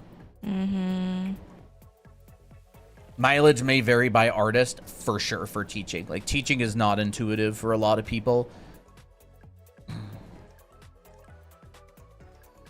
Some people draw very intuitively. Like, they just, like, I have a buddy, amazing artist, cannot explain what he's doing almost at all. Like, he can do it reliably, but he can't explain what he's doing very well. And there's nothing wrong with that at all. It just wouldn't be very good for like a mentorship where you're trying to like explain your thought process to students. They're like, just do this and that, and that's it. After having a teacher like Will Weston, you realize just how high the bar for teaching can be. Oh my gosh. Like, I'm talking like spending hours and hours figuring out more effective breakdowns and ways to explain things, testing for years, testing different methods and assignments to see what students understand the most. Like, I have massive respect for teachers who are dedicated. It really inspires me.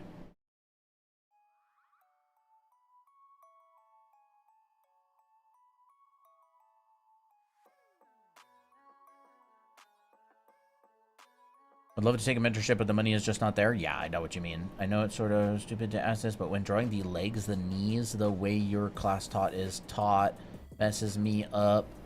It's probably just a lack of like having tried enough. If it messes you up, it just means you're probably not familiar with it. Is it okay to do circles as knees instead of squares? Yeah, ball jointed dolls Yeah, have you can circles. try. If that works better for you, you know, by all means do it. You're still going to be drawing in volume. You're not trying to Yes. cheat your way out of drawing volume. That is the important thing. Just that in be mind. aware. You're not drawing a circle, you're drawing a sphere. It's a three-dimensional object. The knee is a 3-dimensional object. So as long as you're thinking in 3D, the form that you use to break it down doesn't matter that much. Yeah. It's the principle behind it. If you don't like drawing a box as the knee, who cares? Yeah, Like, who cares? draw a sphere. Just always think it's like add the wrapping lines, understand its forms, because like if you look closer at a knee, like it's not really just a pure sphere, which I mean is the same way for boxes. Like it's not a pure box either. So like you may sometimes have to blend the two if that works better for you. No. Although, to be fair, like, it is relatively box-like how the femur comes into the tibia and the fibula. Like, it's pretty box-like. It is pretty box-like. It's like, but it's kind of like this. yeah. It's just pretty box-like. But, again, it's all rounded off because of skin and muscle and stuff. Can I ask which part of the design follows the big, medium, and small design principle? Because I wasn't doing that design with those in mind. Oh, you mean like this character design? I think you actually might be doing it intuitively. Like, you're doing big shape, medium shapes, small shapes. Like, you're doing it intuitively. You're just not like saying, oh, I'm gonna put a small shape there, or medium shape. Like, this hair is like one large mass with a tinier strip. That's like also big, medium, and small. Yeah, the design feels pretty good overall. Yeah, like this right here, if I just like isolated that, there's like big shape. And you're breaking up areas unevenly. Yeah, exactly. It's a really cute design. Breaking up areas unevenly. Like, you have a larger part of her thigh right here, and it's broken up into a smaller side right there. Like, this is what makes designs feel pretty comfortable. And honestly, I think you're doing a lot of stuff right. Yeah. Just keep at it. Keep at it. Character design classes would help as well. Like, do 100 character designs, you'll definitely get better. And keep those principles in mind. You'll find ways to apply them. You'll be like, oh, I'm gonna have a really big empty area right here, and then maybe I'll have like a detailed area right here. Ooh, yeah.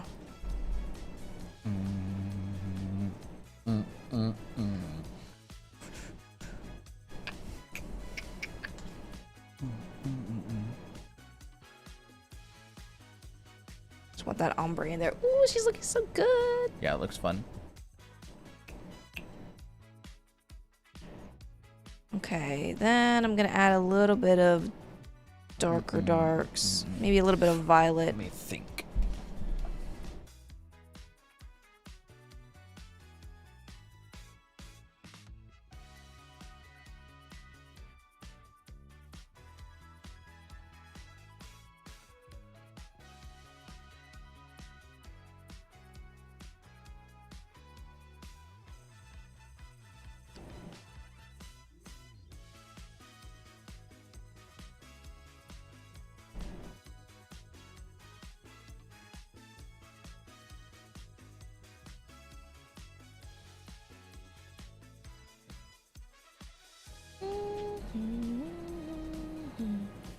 What do you think aspiring artists should prioritize first if their goal is eventually working professionally in the industry? Funny enough, enjoying doing art. Yeah. Because you don't make it very far if you don't like it. Or you do, and then you end up pretty unhappy, which I know people who've done that as well. Like, you'll succeed and you work professionally, and then they're just like, wait, I don't even like this. Which was me for years. But not anymore. I like it quite a lot now.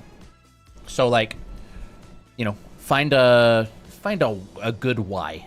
Like, why or that sort of thing. Like, know your purpose onto why you want to do this as a living. Like, you don't have to know it fully. Like, you just got to be like, you know, why do I want to work it? Because it's fun. People who like things tend to do a lot more than people who don't. And the main driver of getting good is time spent.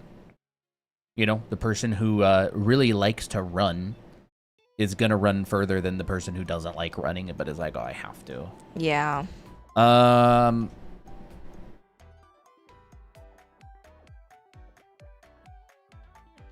For sure, like, foundation, though. I mean, the only difference between a person who's not a pro and a person who is a pro is just good foundational skills. Like, good shape language, good figure drawing and anatomy and proportion, good character design, like, whatever you want to do. It's like foundation is the bridge. Yeah, foundation of design, foundation of drawing. You're using, like, it also depends on what industry do you want to work in. Because, like, that may also depend. It'll vary the foundations. Yeah. Like, if you want to draw cars for a living, you probably don't need to take portrait painting classes. They are foundational, but not to drawing cars for a living. Yeah. You know, if you want to do portraits, you probably don't need a vehicle design class. Like, it depends what you want to do. But what do portraits and vehicle drawing have in common? They're both three-dimensional objects, so perspective would overlap between both of them. You'd do perspective, like, or you would do like form drawing classes. Like, vehicles are complicated forms, human beings are complicated forms. So you could take a class with a vehicle or a creature artist or a vehicle artist. Like a lot of your foundation classes will overlap, but not all of them. Heck, when I was at Art Center, I shared classes with product designers. I shared classes with transportation designers. I don't think I shared any classes with the film students. Maybe one. I don't remember exactly. I don't remember. I want this. There's like very broad foundations, you know, dimensional drawing, design. Like even like graphic designers, they learn design. They learn about areas of busyness and areas of rest. They learn about the principles of design, you know, repetition, directing the eye, color theory, harmonies, that sort of thing.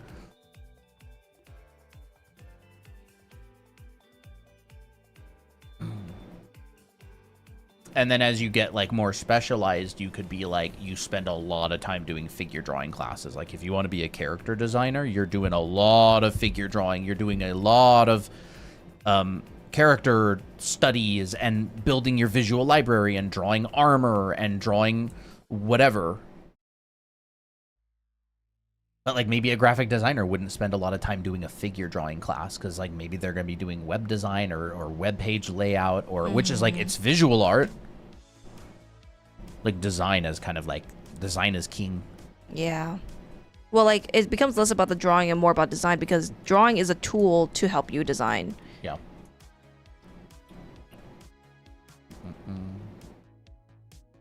Is your classes with photography students? Are you learning about photography? Or do you just share classes with them? I would really recommend learning about photography. If you want to paint and light characters, you need to learn photography. Like, at least the basics. Yeah. ISO, shutter speed, aperture. ISO is not as important. Learn about exposure. Exposure is the big one. Like, are you exposing for the lights? Are you exposing for the darks? Heck, I took a digital painting class from Shay Schatz. He's a movie concept artist, and he spent a lot of time talking about exposure in the class. He had us doing still lifes, like digital still lifes. We would go to the location, and we would bring our laptop and our tablet, and we would do studies of part of Pasadena or Burbank in just a couple of values, and he would say, you really got to think about your exposure. Think about your exposure. Are you exposing to the lights? Or are you exposing to the darks? Like, are you looking at the shadows or are you looking at the lit side? And then you can exaggerate that and go, my shadows are less detailed.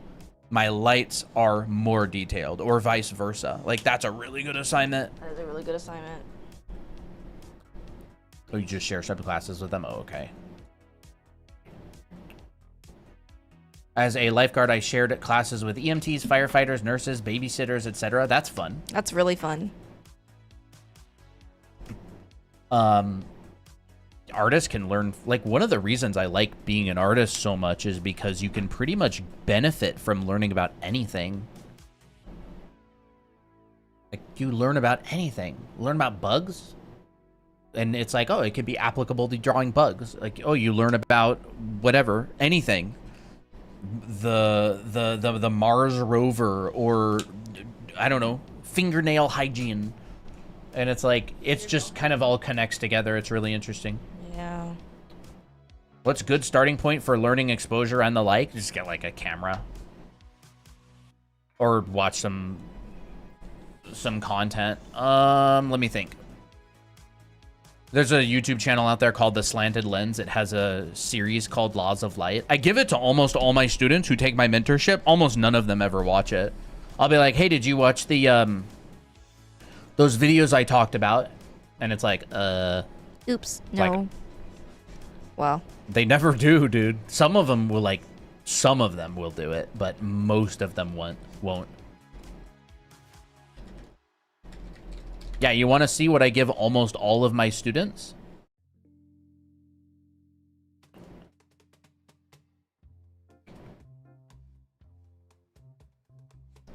Here's the channel, The Slanted Lens. This guy is a photographer. He photographs a lot of different stuff. He has a playlist called Laws of Light, where he teaches you how to light different stuff. Let me pull some of this up. Here it is. And I will show you this little playlist right here. Check this out. Look how helpful this is. You ready? I'm I ready. can wait for you to finish Okay, yeah, your sure. little thing. Oh, okay. I did. I just don't want them to miss Yeah. your drawing. Check this out. Laws of light. How to light a sphere. That's applicable to painters. How to light a cube. How to light a cylinder. How to light 3 objects. How to light a product. How do you make stuff look good? Placing a soft box.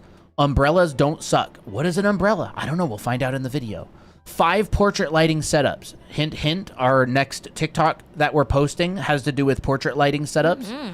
3-point lighting. If you want to paint and render faces, learning about... People have been lighting and painting and photographing heads for hundreds of years. They know how to make a head look good through light. You should too. If you want to draw people. Laws of light. Separation. Look at this. How do you separate objects? This is sick, dude. This is absolutely sick. Check out how cool this is. He sets up the photograph and he explains how do you light a head? How do you separate things from each other? That's so cool, dude. So cool. It's a nice photo. What else? Shaping light with flags. 3-point lighting, separation, 5 portrait lighting setups for couples. Oh, so if you do Ooh, for couples commissions, couples? here's your solution. Wait, I want to see that. Really cool. Laws of light, shooting in direct sun. How do you light a character in sunlight? This is applicable to painters. Look at this. Laws of light, creating dimension and texture. I literally talk about this exact thing on stream all the time. How do you create dimension and texture? Hint. When light hits something from an angle, you see texture. Where's this little paper? Here it is. Check this out. The paper is lit from the front. The paper is lit by the side. You see texture. Same thing that painters do. That's why we see texture in the core of a sphere. That's where the texture of skin shows up too. In highlights and in cores. Portrait, softboxes 101, camera settings when using strobes. Look at this. Don't point a light at shiny objects. See, someone asked earlier, how do you light like a sword or metal or something flat? Understand how to photograph reflective surfaces. Interesting. What is this? Oh, how do we light a dagger? What to do, what not to do? Wait a second. Wait a second. Where was that? There, somewhere. There it is. Where do you think I learned that from? I learned it from photographers. Painters are photographers. We're just... Look. There it is. There it is. Coin. Popping out the side so you can see that it's there. You just add an extra light. This is all photography.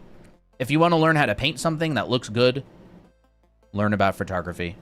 Where is it? Here it is. And that's where you learn about exposure and stuff. Exposure. You can look up like understanding aperture, ISO, and exposure, or Aperture, frame rate, or yeah. what, shutter speed. And how to create a fantasy photo shoot with unique lighting, portraits on location. I learned about photographing and painting cars. Dude, this is a hidden gold mine. Like, this kind of stuff. I don't know why painters don't talk about photography that much. Like, some of them do. Like, you do in, like, design school classes and stuff. Like, this one, not that big of a deal. Hands-on camera review. I don't think a painter needs that much. Studio portrait lighting. 5 one light portrait setups. Ooh. 5 easy golden hour lighting setups with strobes. That's fun. Natural light portraits. How to work with direct harsh sunlight. I've watched a lot of these, by the way. So, like, you just find the ones that seem really useful. Oh my gosh. Look at this. How to light metal and glass. This is a question we get all the time. This dude's a pro. This dude's a professional photographer. How do you light glass to make it look good? Where do you place your lights? Look at this, dude. He's explaining everything about, like, how to light glass so it looks interesting. Wow. Can you put these vids in resource share? Yeah, I'll put the whole playlist in there if you want. Look at this. How to light metal. Dude, check out how cool this is. You ready? Mm-hmm. I need to go through this one again. Metal teapot. How does your arm just stay up like that? Dude, look at this. I lit the metal. I lit the metal. I lit the metal. How do I know how to light metal? I learned it from this. I'm giving away all my secrets. Check out that, dude. You ready for this? Ooh, look at this pistol. Whoa, I want to see that. Dude, she cool. She is cool looking. She's definitely a model. Daddy. Baddie alert. Wait, where's the... Oh, look at that. Oh, that looks really good. Look at this. You're popping out the sides with light. You're lighting, you're like sculpting the object with light in order to describe the form. And look, Wow. like Will Weston talks about this a lot, right? Like objects look dimensional when you can see multiple sides of them. Like if you see 3 sides of a box. Oh, this is so cool. I just nerd out over this stuff like crazy. 1, 2, 3. It looks dimensional. But how do you make metal look dimensional? You add lights in order to make it look dimensional. You ready? I'm ready.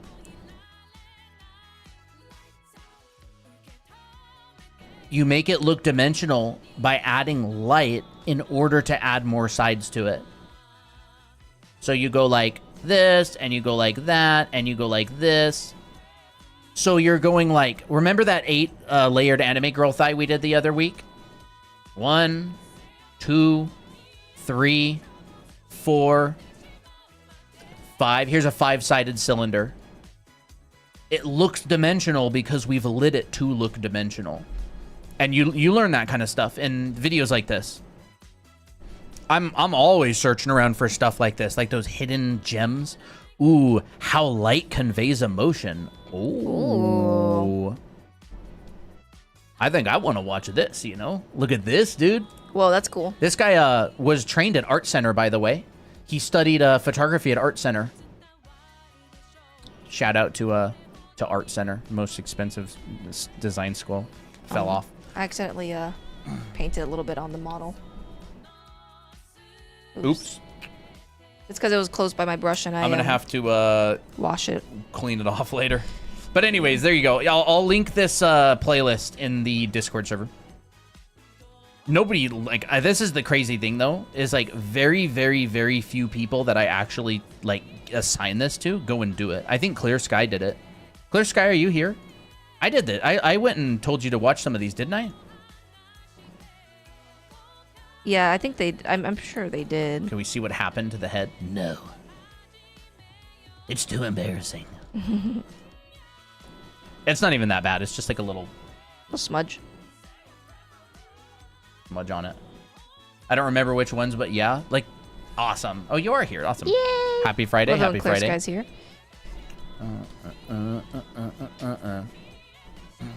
And there's just like one channel that I found. They're super fundamental. Super, super fundamental. I think photography lessons and what photographers have done. Again, photographers have been solving the problem of making everyday items look amazing for so long. Like, they have got it all figured out. How do you paint? How do you photograph a tissue box to make people buy it? I don't know. But I want to know. But I want to know, you know? How do you photograph a baseball? How do you photograph a basketball? Like, what angle looks good? How do you photograph a car so it looks good? And, like, painters are photographers. We're doing photography. We have, like, a little bit more flexibility, but all those same things. Like, if you photograph a box and you draw a box, there's not really much difference. And guess what a box is? A box is, like, tons of stuff. Some people's heads look like boxes, dude. That's very You seen that true, Minecraft actually. guy? That, like, the dude who has the very square head? Which guy are you talking about? Villagers? I'm kidding. I don't know, dude. He's on TikTok. He's like square head guy or something. You just look him up. You look up like square head guy, you'll find him. He leans into it too. I love it when people like lean into jokes and they love it.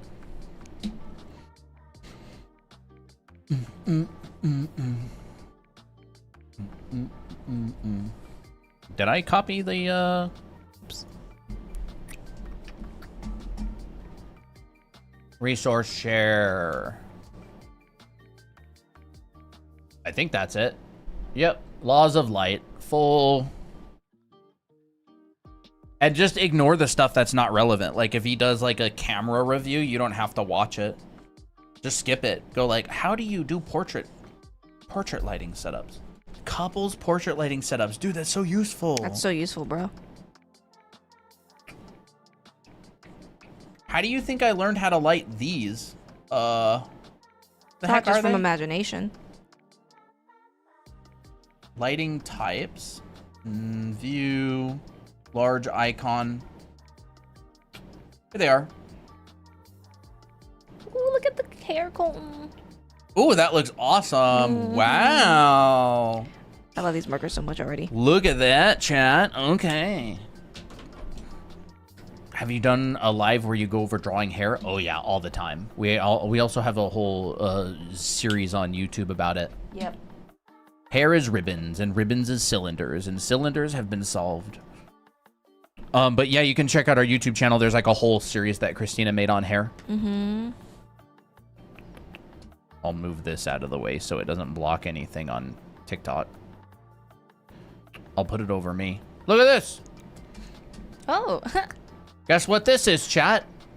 Rembrandt lighting. Rembrandt. Very, very good standard portrait lighting setup.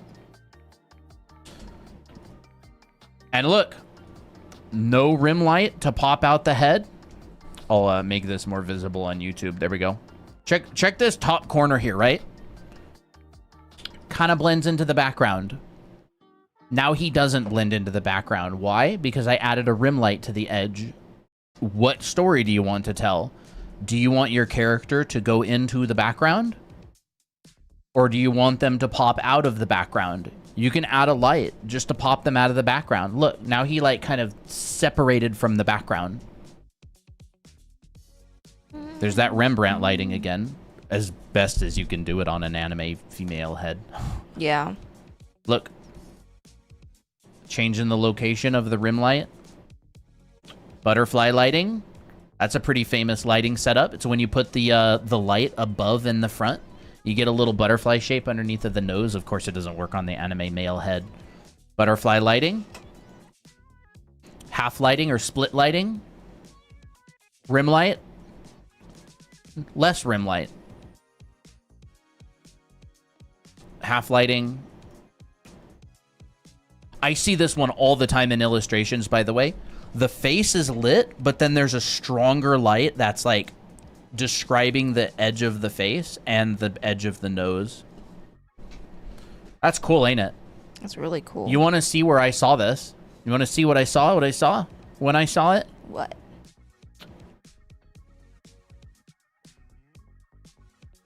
Where the heck is it, dude? It would be in breakdowns, artist breakdowns or something. Let's look. Artist breakdown. Here it is. I'll just finish calling this part and then I'll switch it to you.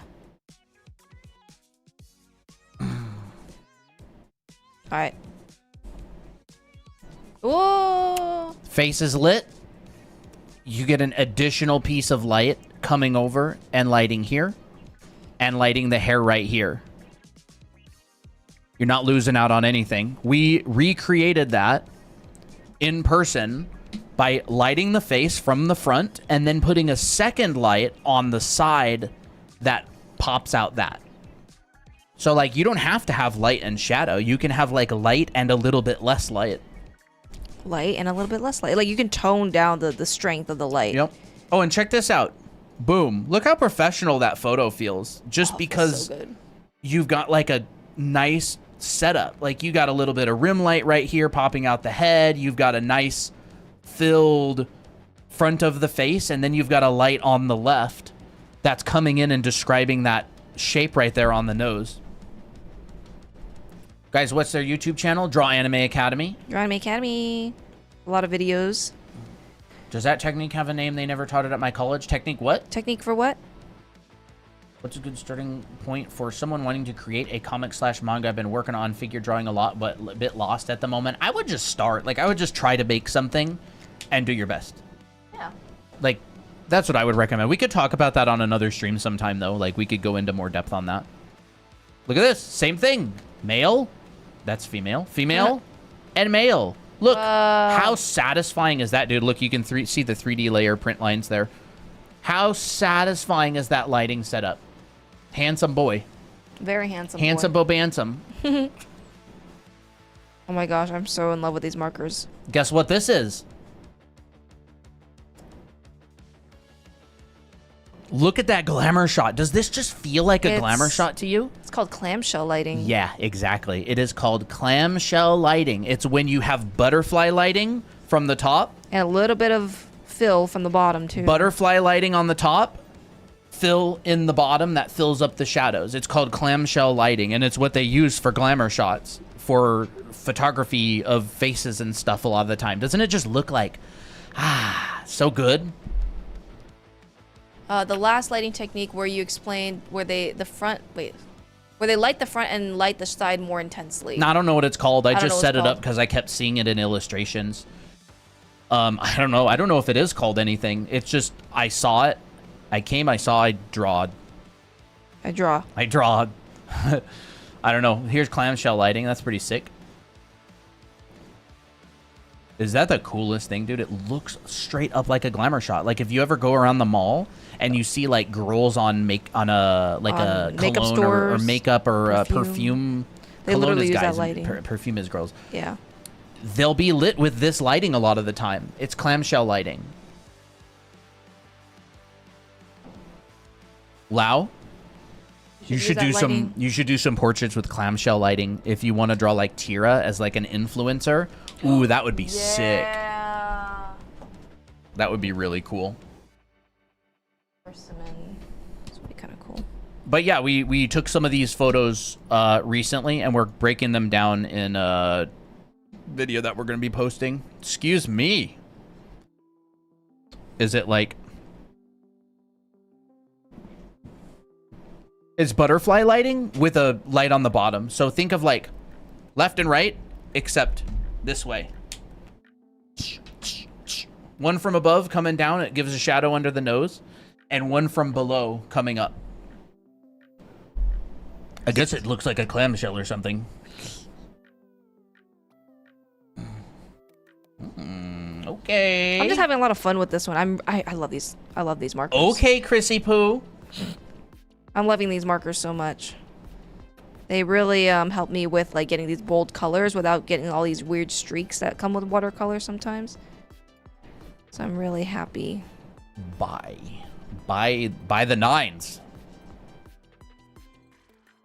Stop right there, criminal scum. What's that from? Nobody breaks the law on my watch.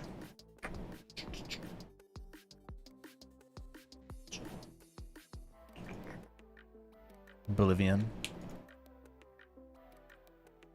Oh, really? Nice.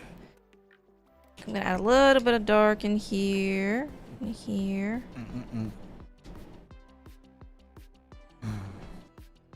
Alright. I'm very satisfied with the outcome. I'm wondering though.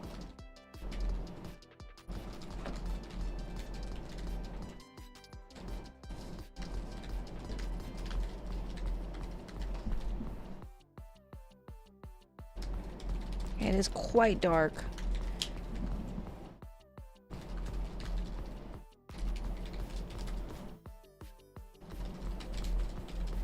Might have to kind of not risk it too much.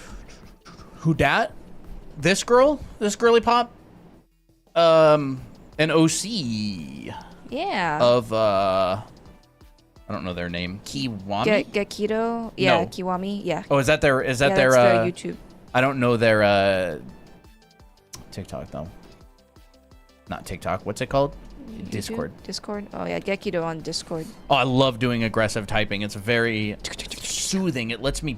It's like punching something a whole bunch of times really fast. Like when Pretty Prisoner was battling Oh, yeah, Deep Deep Sea Sea King, and they did the. Oh, it's like so that fun. every time I want to say something on the computer.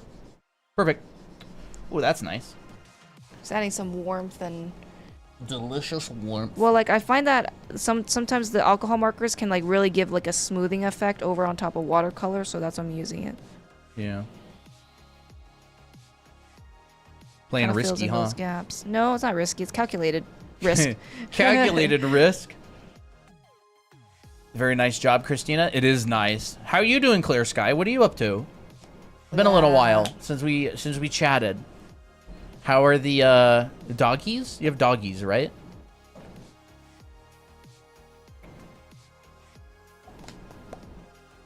You must go now. Enjoy the rest of stream. You got a temp job so busy. Oh, wow. Well, have a good one. 1 doggo, 2 catos. Okay. I knew it was something like that. All right, this might be one of my favorite watercolors. Angel Or punch. quote-unquote watercolors. I mean, there's watercolor in it, but a lot of it was testing with markers, and I really like it. I really like it. All right. So See what ya. is her name again? Angel punch. What is it called? Angel rush? Was that the attack with all the punches? I really need to do some portrait lighting studies and stuff. Kiwami, right? Oh yeah, Kiwami. What's her name?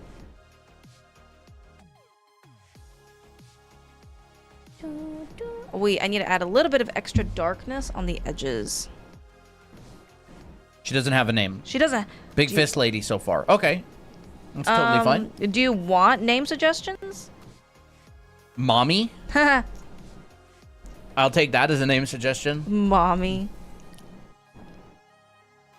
What ethnicity is she? Unless you don't really care about that as much and you just want like a fun name. This is Big Fist Lady. I love that. Big fist lady.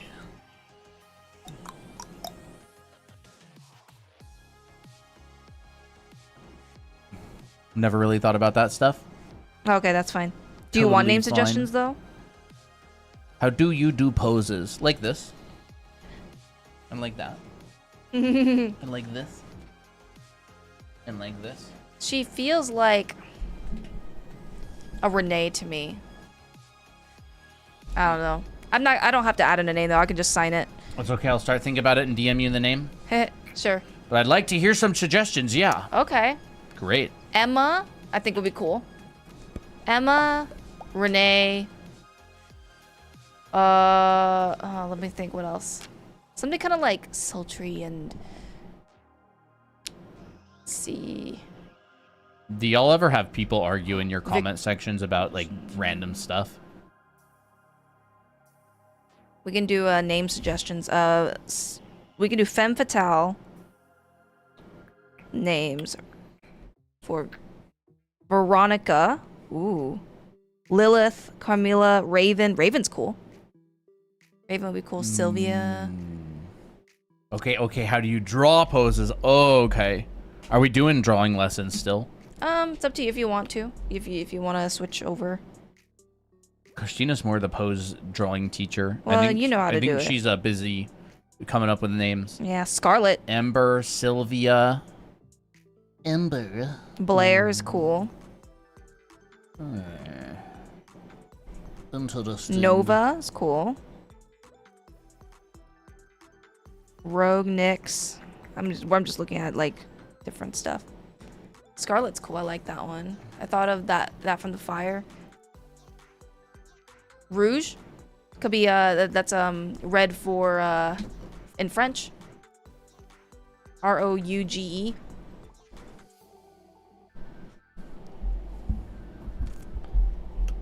But there are some name suggestions.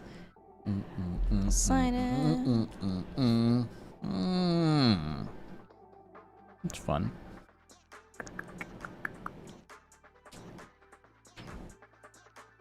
Carmen. Carmen's a cool name.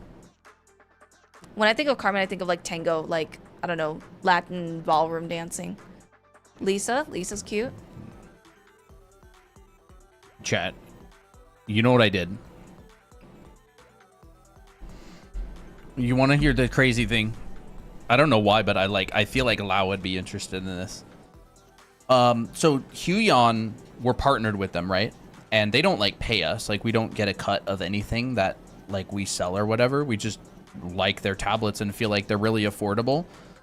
But I was just like, you know, if we're gonna have their link in on our website and just be sending audience there and stuff, we don't really get anything out of it. So I was just like, can you basically set us up with like a full equipment setup? And so I'm just waiting to hear back, but I'm just like, yeah, I asked for like the 27 inch Cintiq, the nice one, and I asked and for Christina to get like the 19 inch and everything. So I'm just like, I want everything. everything. Everything. And I don't know, like they'll probably say no, but it's worth a shot, you know. Yeah, big But asks. I really have been digging that Canvas 16 and Canvas 13. Like having so much fun with it. 27, yeah. The 27-inch 144 hertz Canvas Pro.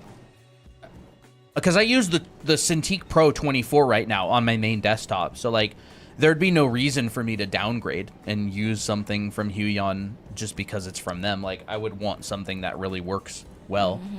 Not that I even think bigger is better, but like, I mean, how would I know if bigger's not better if I've never tried bigger? You know what I mean? Yeah. Oh, I thought of another name, Emery. Emery's cool. Scarlet.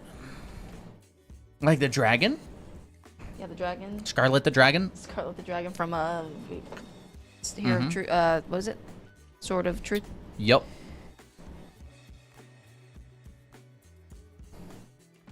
Well, I think I'm kind of ready. Do you ever draw faces like this? What does that even mean? Like way too squished? Yeah, I do that sometimes.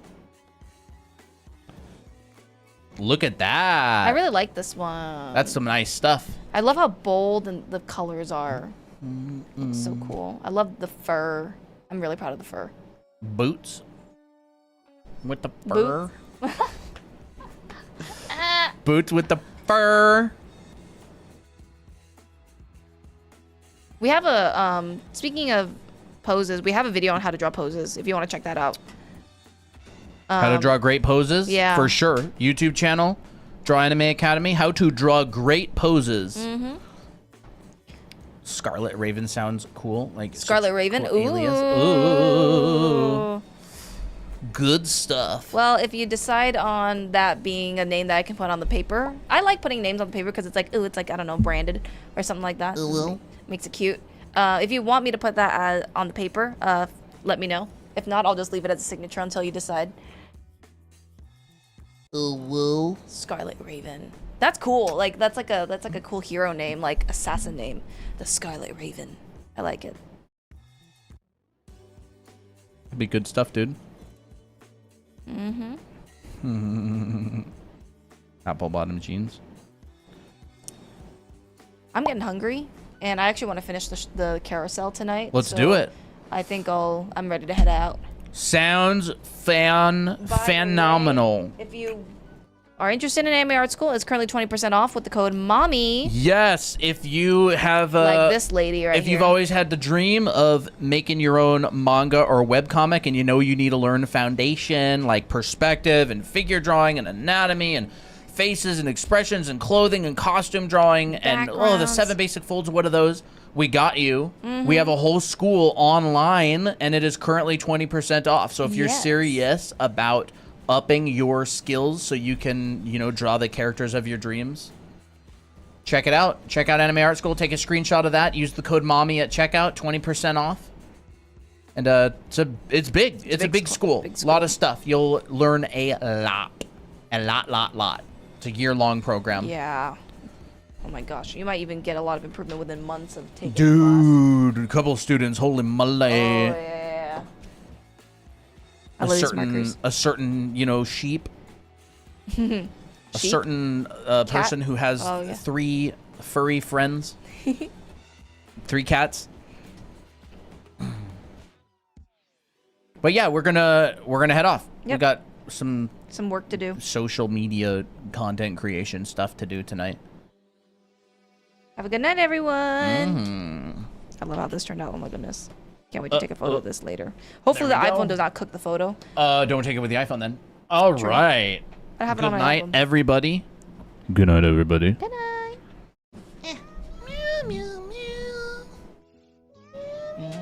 Meow, meow. Let's reach towards the camera.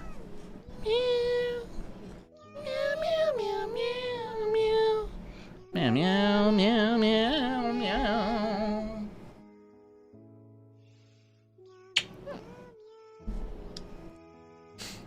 Too bad Applejack's not here. Bye, chat. I fixed Applejack's tower. You are very welcome.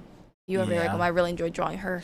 Bye bye, everybody. We'll see you later. We're streaming like every day for the next couple weeks, so we'll be live tomorrow. Yep.